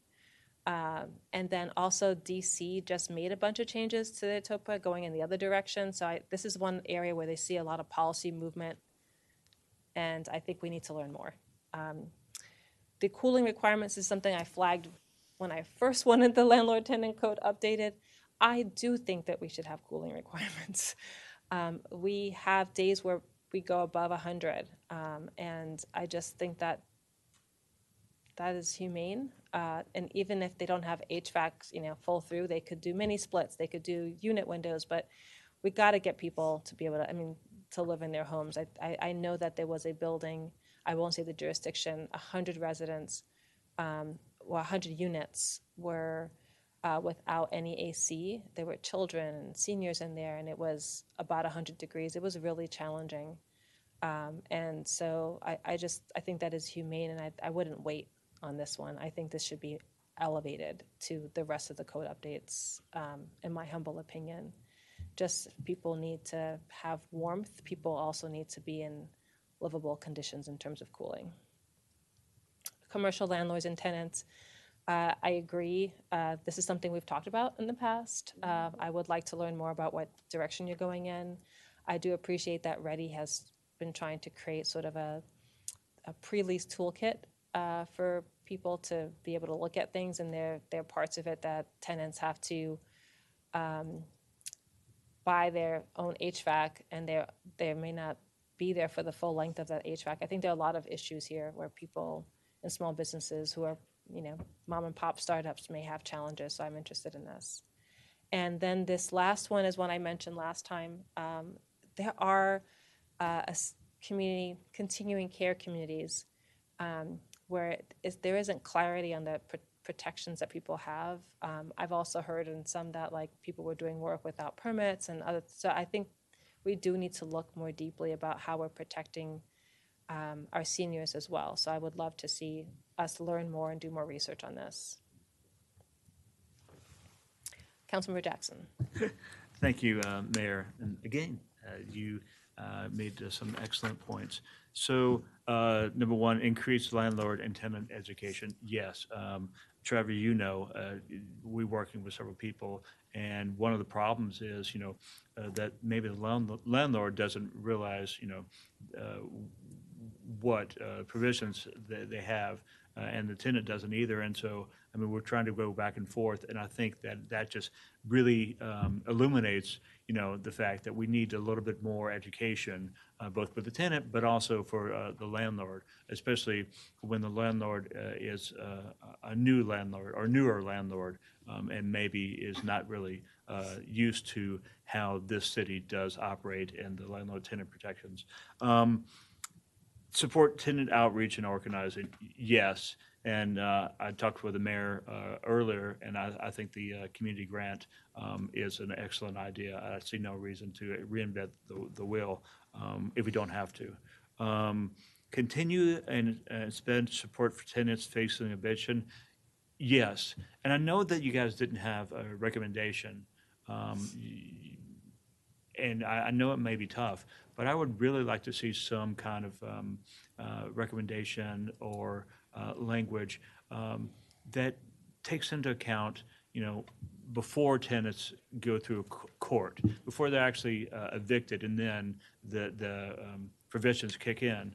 I think the mayor has an excellent point, which is, the earlier we can intervene, we can get assistance to people, the better for the tenant, but also for the landlord. And I just had a question on that. So, and maybe I'm just naive, but do we really believe that landlords would allow violations to go on for months and months and get tenants kind of in the hole, so to speak, before filing for eviction? I mean, like owing like $5,000, $10,000. Unfortunately, we have those situations in the city right now. Yeah, that's bizarre to me, but I guess some people will do what they have to do. So yeah, as continue and spend support for tenant fixes eviction, yes. Number 4, the amendments to other chapters of city code. I really would like to know more about TOPA. So I really would like to know more about TOPA and how it works. I think it's a really interesting idea, especially for the 4 units or more. And we don't have time, I guess, to go into all the details tonight, but that's something that I think is a really interesting idea. Cooling requirements, of course. I mean, I'm totally in favor of doing that. Protections for commercial landlords and tenants, especially the immigrant community.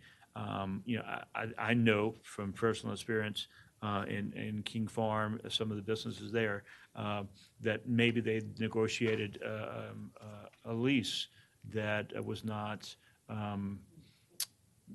fair, according to them. I don't know exactly what it was, but I think that provision and taking that into account and doing something specifically with the commercial properties is a good thing, and I totally support that. And then finally, consumer protections for senior living facilities. That's also one that I talked to the mayor about, and I really think that treating them as a month to month is problematic. And I know that senior living facilities, they're a combination of a couple of things. I mean, you have retirement homes, then you have end-of-life care, then you have dementia care, and then you have assisted living, all rolled into the one. And I know that that's a unique situation. I know that it's tough to quantify and put down regulations, but I really think we have to, because we are only going to have more senior living facilities, and I think that the sooner we can get our arms around it, the better. Councilman Bashaw. And I'll go through these. I have similar thoughts as my colleagues. I definitely agree with increasing landlord and tenant education. And I think now which I'm really, really proud, now since half of the multifamily buildings now have a tenant association, which they've built over a couple of years, I think it's actually easier now to connect with tenants because they are organized. And I certainly agree with supporting tenant outreach and organizing. Before I was elected, this was something that I pushed for and is something that is needed. I noticed that there were already some grants provided to tenants, I think this past year, and I can just share that some of the reasons why some tenants did not apply for them was some concerns around trust. And so I think in doing more outreach and connecting more with tenants, I think there may be an increase in tenants applying for those grants. But what's particularly needed with tenant associations, which you have here, are money for printing and food for the first few meetings or so. And also, I think along with that, just clarifying our rules, which we already have on the books, around disseminating information. And certainly, I support continuing to expand support for tenants facing eviction. The amount of evictions have increased. But I think when we're talking about evictions, I think we should think about the whole spectrum from signing your lease to the eviction.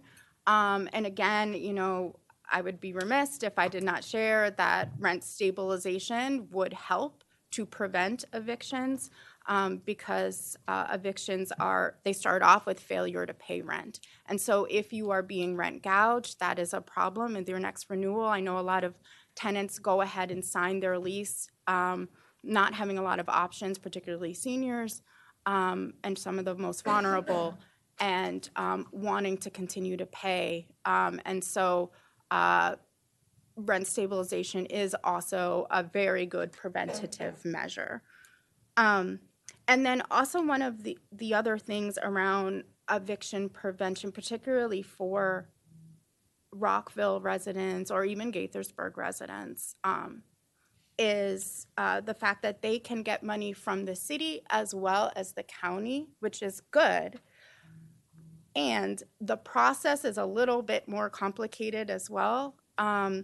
And I've known some tenants, they have to wait on the check from the city, or they'll have to wait on the check from the county to be able to pay. And so I know that so just thinking about like streamlining the process, and also the time it takes to cut the check. It can take, evictions, the clock starts ticking, and it's a really high pressured process.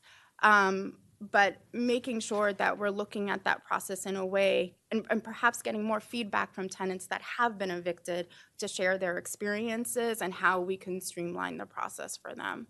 But I think the biggest thing is, particularly for tenants in municipalities, is trying to figure out, like, should they go to the city, should they go to the county? Sometimes they can get $2,000 from the county, they can get $2,000 from the city, and waiting on the checks in between, and like having to coordinate between the city and the county. It's just a very complicated process, but it's also then again helpful because they have that additional money. And I also support everything else here as well, particularly protections for our retail tenants. Councilman Van Grack. Thank you. A number of things here. Obviously, education and what we can do to support both, I guess, landlords and tenants. But one of the things that I'd like us to focus on if we can, and it was something within your presentation, I think a lot of the support we could do if we're going to be funding and putting things through this code is less about direct support, because then we're just helping a few, and more about policies that we can support that can help many. And I know one of the things you talked about is attorney assistance. Attorney assistance is huge within the renter community, because I tell you, and Councilman Bashaw and I have talked about that, you go into landlord-tenant court and most tenants are without counsel.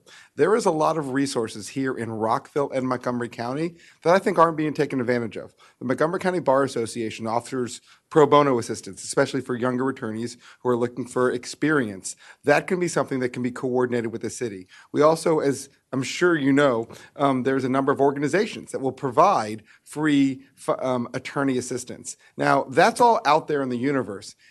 The degree to which we can create more of a bridge, either through staff or through education, or even some type of program where we have a communication with the Bar Association, some of these assistants, that's something that we can directly help folks who are facing assistance. We talked about earlier today, many of these evictions are necessarily not justified or have a wrongful basis, but many of these tenants might not know about it. And that's something that we can potentially directly help them, not just at that stage that they're in eviction, but potentially early on. If there's a tenant who realizes they have problems, but doesn't know how to either assert them or just feels that they're under the weight of the power of the landlord, there are things that we can do either through education and through potentially attorney assistance that can help them. And those would be the avenues that I'd like to see more of in the assistance. I'd also, with regard to some of these other amendments, the TOPA, I like it in principle, but I know that there have been a number of legal concerns and jurisdictional concerns in how it's been operated. So I'd want us to tread very carefully. Again, in principle, I like it, but not to the degree that I was bringing up with the fault earlier. It's one of these concepts, great, but how we implement it could be very careful. So I'd like us to tread carefully, and I think we need to really get into more detail. Cooling requirements, I definitely approve. And I actually think it's something, as long as we're mirroring some of the neighboring jurisdictions, such as Montgomery County and others, I think it's a good idea. And I also want to emphasize, I know a couple of my colleagues have talked about this, I'd like to see, maybe not wholesale, but a lot of the mirrored requirements that we have for tenants in residential contexts for commercial tenants. I've represented numerous commercial tenants, and I cannot tell you the number of times that there is a provision in the residential rights for tenants that would be perfect, and they should have that right, but they don't. And in many of these cases, Councilmember Jackson's right, and some of my other colleagues have talked about immigrants, but it goes more than that. We have essentially sometimes mom and pop shops that are literally trying to make ends meet, and there is a landlord who we've established that type of policy is a bad actor in the residential context, but we've kind of forgotten about the commercial context. And while I understand there's clearly a difference, and there are clearly protections when you have someone's home that we have to be more protective of than it comes to someone's business, but there are a lot of tenants' rights provisions that really could help some of these small businesses that are sometimes forgotten in the commercial context. So I appreciate what you've put here, and I just want to make sure that we're mirroring some of those tenant right provisions, especially when it comes to timing and payment. Those types of timing and payment provisions that are often there for residential tenants are not often there for commercial, and I want to make sure we're giving them some of those similar rights. Councilmember Miles. Thank you, Madam Mayor. I'll keep it short and sweet. I support all these in theory and broad brushstrokes. There's a number of points that my colleagues have brought up that I think are worth exploring. I will make a short mention of the tenant opportunity to purchase. I know they implemented in DC and then had to come back and adjust it, I think, for smaller scale or smaller housing units. So as we implement that, as my colleague said, we just have to be mindful about how we do it, and if we do it, and then if so, how, and then just learn from neighboring jurisdictions on these points. That's all I have. Thank you. Thank you. Councilmember Fulton. Thank you for this. I support all of these. You had asked for some feedback on like what to focus on in prioritization. So this exact order is how I would do it with one modification. I would flip consumer protections for senior living facilities with the TOPA. I think there are some TOPA sounds good, but I don't know that it has the highest level of impact, and I'd want to know more about it. So I just, in terms of priorities, I'd flip those. Also, obviously, I think the idea of protections for commercial landlords and tenants is huge. It's a great point. We should pursue it. I'm rigid about how I categorize things, right? But this is our housing priority. Can you all make sure to make the appropriate swap all over to our economic development priority to just make sure everything's connected? Because it's not about housing. It is about landlord-tenant, but it's not housing. I think we need to do it, though. Thanks. Councilman Valeri. And that's a really good point as well. And if so, is there a component of the landlord-tenant code specifically where we have to address this sort of change in terms of commercial landlords and tenants? So that would be the only other wrinkle to that. And to that extent, living in a community with some of the greatest challenges, I will put it kindly, in terms of commercial landlords, the small businesses that we no longer have in the city of Rockville due to their actions, and the ongoing issues in terms of code compliance. I would love to see it be extremely strong in support of commercial tenants. I think that they truly don't have very many protections, and at least from the folks that I've talked to, a lot of these are first-time, smaller, non-retail chain, and in particular, in my neighborhood, my community, are also very recent immigrant business owners. And if there's any way that we can level the playing field and be supportive of them, I'd like to do that. I support everything here with the addition of, which several people have said, get the details on TOPA. I think that there's a certain level of maybe skepticism on whether or not it is, to Councilmember Fulton's point, would that have the greatest impact. In terms of increasing landlord and tenant education, we do talk about a lot of like housing navigators, but even like before we start getting into, you know, those, that kind of in-depth navigator role, even having just, you know, maybe webinars or in-person opportunities for folks to have someone kind of look at a lease with them or review it. And, you know, a lot of times leases are written in very inaccessible language, and maybe providing that as a service might be helpful for folks before they sign a lease or before they renew a lease. So that would be helpful. Around supporting tenant outreach and organizing.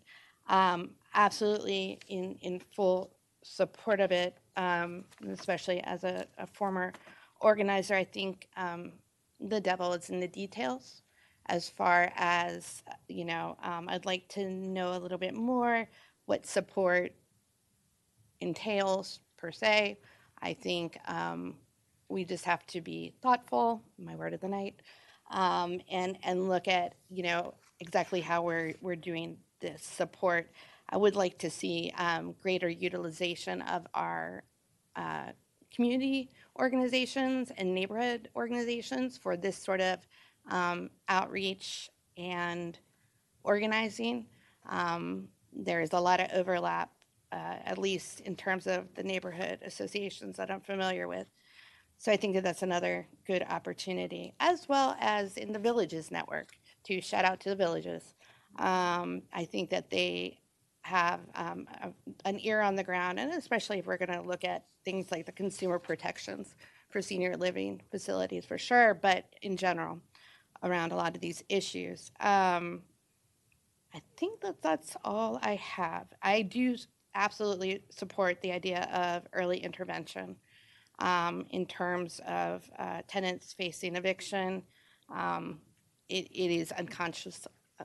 It is just unacceptable to me. I cannot even say the word right now, that anybody should be allowed to go into the tens of thousands of dollars in rent arrears before they get assistance. And that just is unacceptable to me. So, yeah, I would be really interested to see kind of delve a little bit deeper in a lot of these, and especially like what we can do under state code for senior living facilities and the different, as Councilmember Jackson stated, the different types of senior living facilities and how we can do those better. So, thank you. Is there anything that you as a team need clarity on that you feel like you didn't get enough information about these items from us? I thought you guys were crystal clear.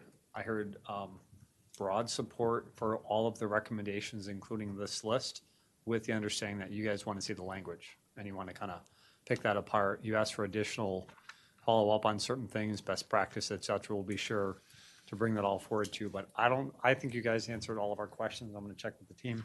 So please, thank you. Thank you. I'll just clarify for me. I want to learn more about the TOPA piece just because I see some jurisdictions going in different directions. So I know, to my colleague, Councilmember Miles' point. I saw a hand by Councilman Van Grack first and then Councilman Rashad. Yeah, just as a general statement, I just wanted to note, similar to, I think, what you said, Mr. City Manager, of making sure that I believe there was a date for potentially coming back as adoption, whereas I think there's a decent chance, because we haven't really seen the full language here, there's probably going to need to be some, at least a work session dealing with the language before we get to adoption. So that would just be my note, that I think there's a decent chance. You've heard whether it's, there's a number of different proposals that I think we're really going to need to look at carefully and potentially massage some of the language, because we're talking broad brush policies here. And I think we're getting to some consensus on broad brush policies, but implementation of a lot of these policies, I know I don't envy the work that you guys have in front of you because it's going to be complicated, but that probably means that we might have some tweaks or want to make sure that it's doing what we need to do. I have to clarify based on that. The items on this slide, especially the sub-bullets under 4, are part of different code sections and will be brought on May 18th. I want to be clear about that. But on May 18th, what I'd recommend is that we bring the full code to you, knowing that you're probably going to not adopt it that night, but just to see the whole language, we pick it apart, probably say, bring it back. So, Perfect, thank you. Thank you. Councilmember Shaw. Just a note, as you explore expanding our legal assistance, and you're probably aware, but I just want to say this, that there are some organizations that only assist citizens, and then there's some organizations that assist everyone. And just being aware of that, and also being aware of that because when we're listening to all of our stakeholders and the feedback we're receiving, just recognizing sometimes there's different experiences based on who their clients are. And so, yeah, just wanted you to be aware of that, just to make sure that we're helping everyone in the city. Thank you. I have a couple quick comments. There's a lot that you can go in here, so I want to keep people in their homes with the rental assistance programs. There's a lot of proposals to put pots of money other places. When you come back to us, I just want to see what the impact is, right? Because I don't want to shortchange a program that really helps people keep people in their homes versus another. So I just want to flag that as well. yeah, just generally speaking, and we've done this a lot over the past year or so, when we have brand new initiatives like this when we have wholesale changes or new initiatives, I always remind you guys, I'm not sure that we get it exactly right every time. So I think we get something on the books, we try it, and I circle back with you guys in a year and say, hey, we'd recommend some additional changes here, or maybe we need to resource it in a different way. So thank you, Mayor. Thank you. I had a couple other items. One is for the survey that you're doing in relation to this code update. I noticed that you allow people to click multiple races. Thank you for that, because not all of our surveys do that.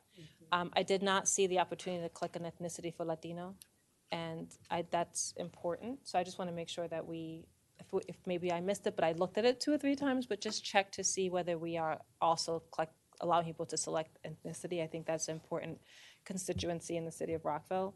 A couple other things about that survey. You're asking people to calculate percent change. I think you should also be asking them just to tell you previous rent and current rent, because you're asking people to do math, and I don't necessarily think that is, we want to make sure that we're talking to people of all literacy levels. So I just want to make sure that we're getting the information, but not asking people to do that math necessarily.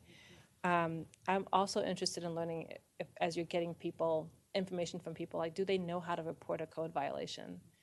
I've had to go and do a lot of follow-up and direct outreach on that, and not a lot of people knew how to do that. So I thought that might be an interesting question. And then we don't ask people about what type of rental they're in. I don't know if they might have different feedback based on whether they're in a single family or a small garden apartment or a large corporate landlord. That just might give you more insight. So I wanted to flag that. Your landlord said that the rental license process was difficult, and I don't need to have the answers now, but I want to learn more about that, because I know that you guys moved to be online. So just wanted to see if there's any there that we need to improve our processes while protecting tenants. And then a couple other small things. Algorithmic pricing. This is something we started talking about, I think, in 2024. And I don't know if it's going to pass at the state level, but I just wanted to see how are you proceeding on that? Because I know several of us are interested. At this time, we're waiting to see what will happen at the state level. The good thing about the timing with the code update is that we don't intend to come back with the full code language until after the state legislative session is over. So we're still intending to move forward with what we proposed to you initially, but we'll be able to react to if there are any changes at the state level. Thank you. Councilmember Jackson. Thanks, Mayor. I understand that, and I hear you.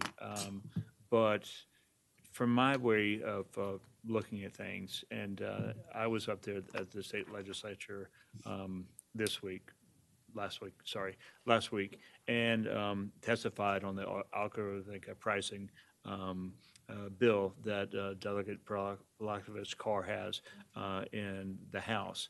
And I get the feeling that it's going to be slow, and I don't want us to wait necessarily when we have a clear position and a clear take on moving forward.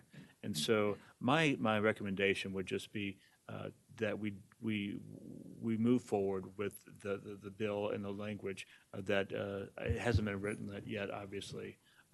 The city attorney would have to write it. I think there's a good start in the legislation that is before the Maryland State Assembly, and also the legislation that the county council has proposed. I think Councilman Will Jawando has it in the council. So I think that we should just go ahead and develop that language and then bring it back to the council to either approve or say that we need more work. But that's my recommendation, and I'll make a motion if need be.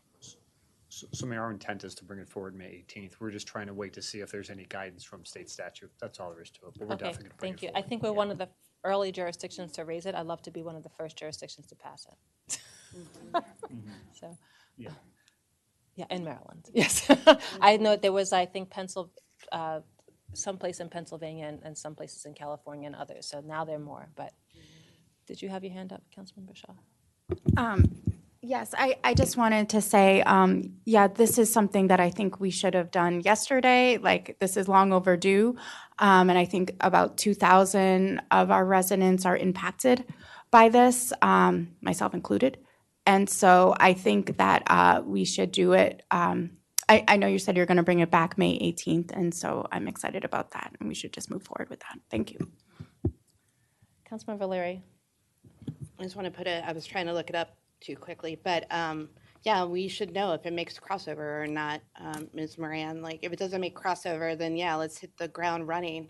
If it does, and it's a statewide, then we just have to make sure that we're in alignment with what is passed and what does make crossover, and then what the governor does sign. So it could be a short process, it could be a longer process, but I'm in agreement. Like, and I just can't remember off the top of my head whenever crossover is, and then when the session ends. So it might actually be in the same time period, and then it would happen. But yeah, either way, we probably have to figure out how we're going to align with state law. So just want to throw that out there. Thank you. The other two things were the notification requirements. I don't know, did we net out on where we are? You're just going to show us a draft? There was something about you have to put all notification requirements on the door, and I just want to see, we talked about electronic means of as well, so I wasn't sure where that netted out and want to see if that's a thing. That's something that we're still discussing internally as we work on the draft code. Okay, thank you. And then the 2-year lease, I think we generally were very supportive. I think that we talked about different kinds of landlords, but also that it would allow the landlord to tell the tenant after year one what the rent increase would be, right? It's not like we're not going to see a balloon increase after the 2 years. So I think that's something you're going to come back to us on as well, correct? So at this point, the recommendation was that the landlord would be required to offer a 2-year lease term, but they could also offer other lease terms within that as well, and they could offer different rates for different lease term lengths. And so that would allow them to set, without any sort of, they would be able to set whatever different increases based on those lease terms. But if they did a 2-year lease term, could they say, here's your lease, after year one, here's the increase, and a tenant has a chance to lock that in? Yes. Yes, okay, all right. Okay. Thank you, okay. Councilman Bashaw. How I was understanding the 2-year lease term was that you would have the same rent and have that housing stability for 24 months. Was that what was proposed, and not have an increase in between? Yes, I think That was what was originally proposed? Yes, I think maybe I was misunderstanding the mayor's question there. But yes, the intention is that you would be locked into a one rental rate for the entire 20. period of whatever the lease length is, whether that's 2 years or 18 months or 1 year. It would be one rent the entire time. Because I think that is the point of the 2-year lease, is that you have some stability for a longer period of time.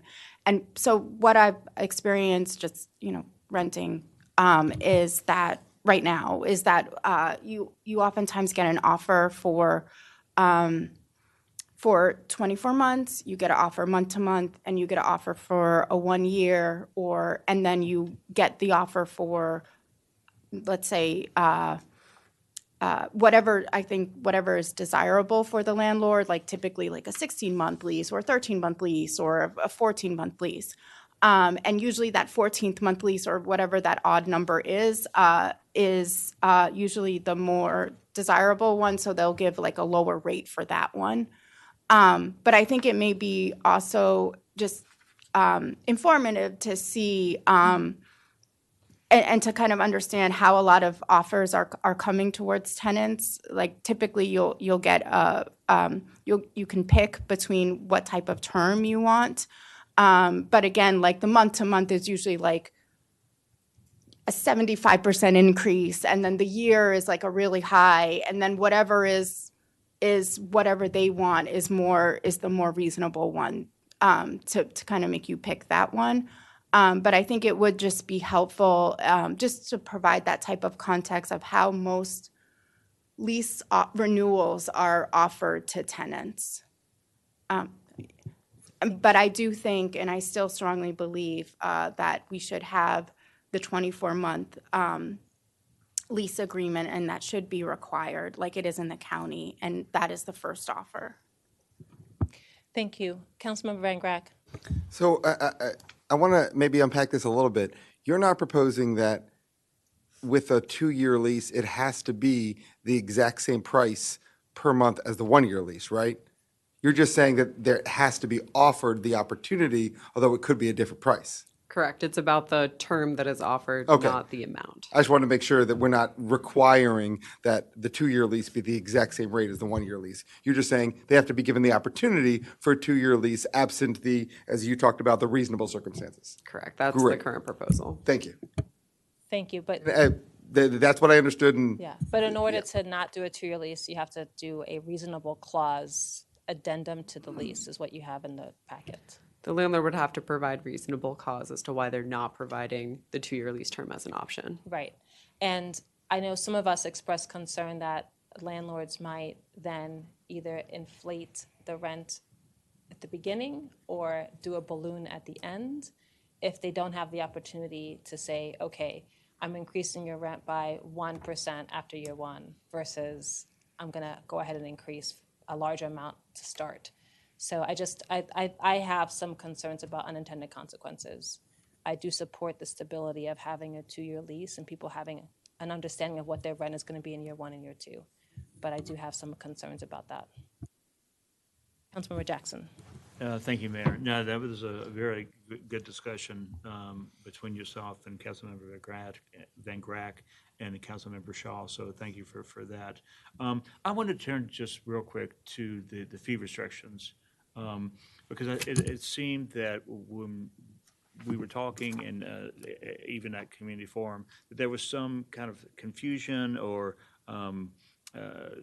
maybe reading something that wasn't in there. So can you just explain what you have for fee restrictions and what you meant to say?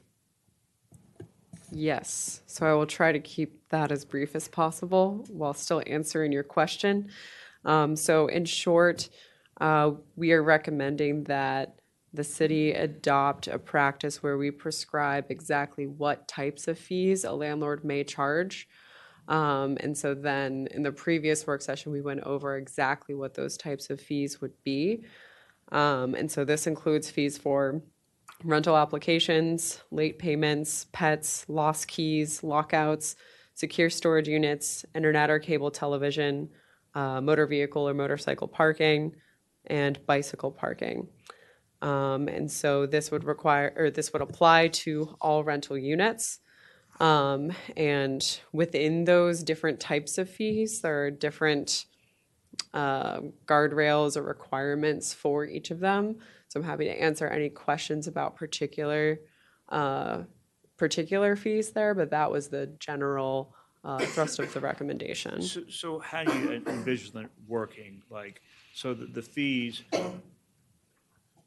are you proposing a cap on fees, or? It depends on the fee. So for example, with the application fee, the state has already set a cap at $25, and any amount over 25 needs to be returned to the tenant. For parking, for example, we're not necessarily recommending a fee at this time. A lost key for many of the fees, it's the actual cost to the landlord, so that essentially caps it.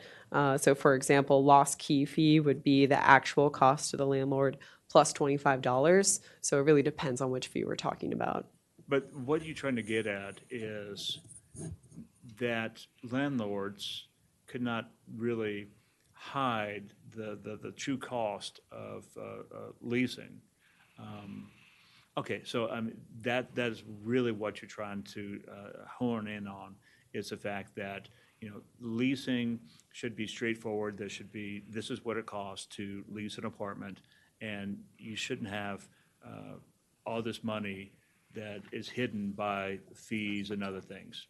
Yes, and so what I described there was the fee restrictions, and then there's also the component of fee transparency, and that includes transparency in advertising prior to lease signing and at the lease renewal, and then in the lease agreement itself. So we also have that to help support. We want to both have the transparency in what fees are being charged, and then also to restrict if there are what's frequently referred to as junk fees being charged.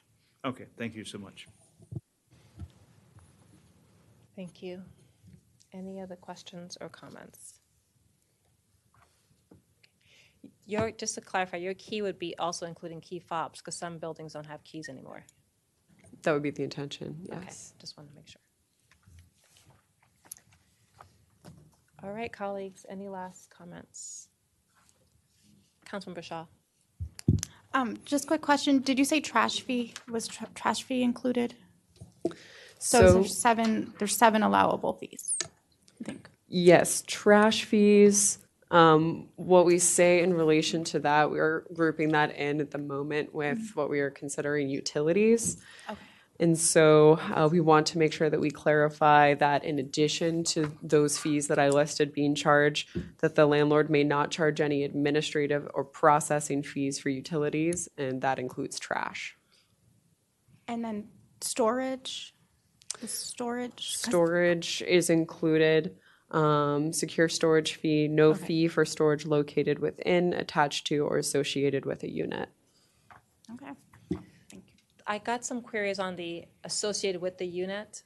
If someone has, and I know I asked this before, if someone has a unit on floor 10, if there's any storage that's connected to the unit, fine, they don't have to pay. But if they want to rent storage instead of going to a storage facility in the basement, you're saying they can't get charged for that? Because you said associated with, so that is creating some lack of clarity. So if in the lease agreement, paying the rent for the apartment unit comes along with a storage unit somewhere else in the building, then there wouldn't be an additional fee for that because it would be considered as part of the monthly rent that is being charged already.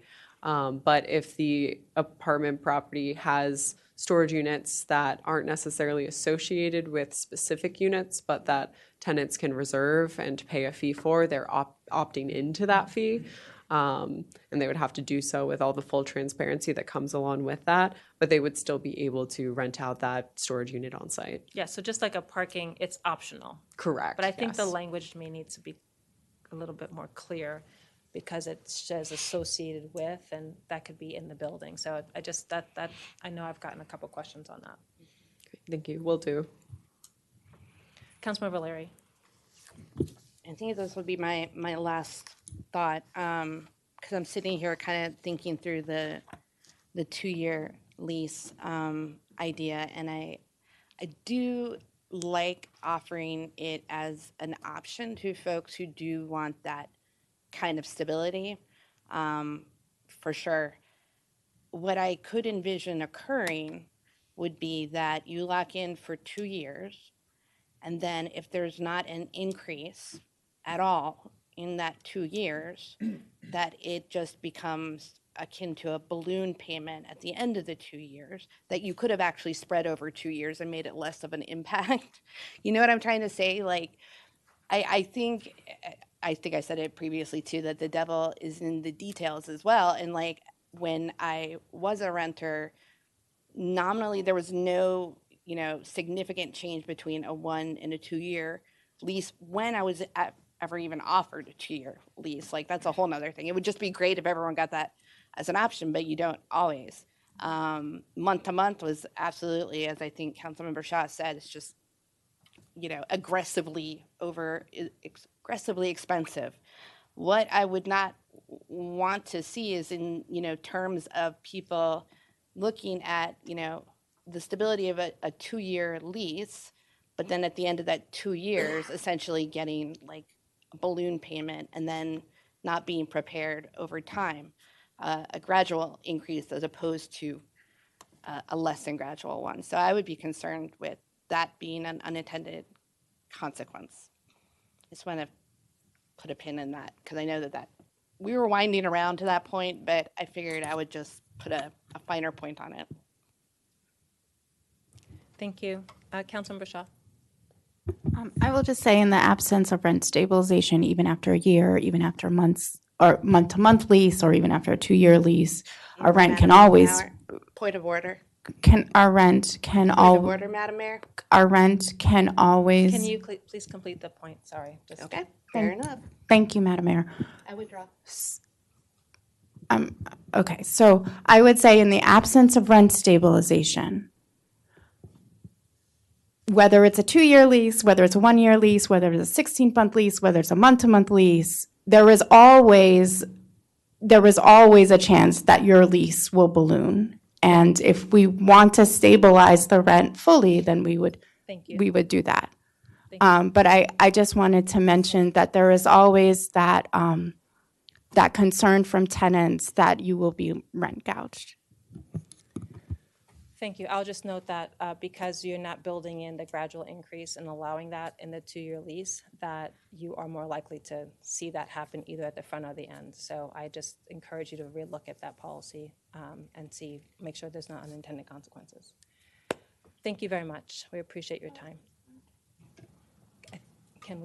Is this a new point? Yes. Okay. So they have been doing this for years in the county with the 2 year lease, and there could be some data that we can get from that. Rent is a combination of a lot of different things. Even when you have your renewal versus the summer versus in the middle of the winter, there's a lot of different factors involved. And in fact, that's one of the reasons why they have some of these odd kind of terms, like the 16 or 18-month term, to get you kind of closer to when your rent could be higher. But there's a lot of different factors involved. And so I want us to look at this within context. Thank you very much. We appreciate all of your work, and we look forward to seeing you again. Thank you. Thank you.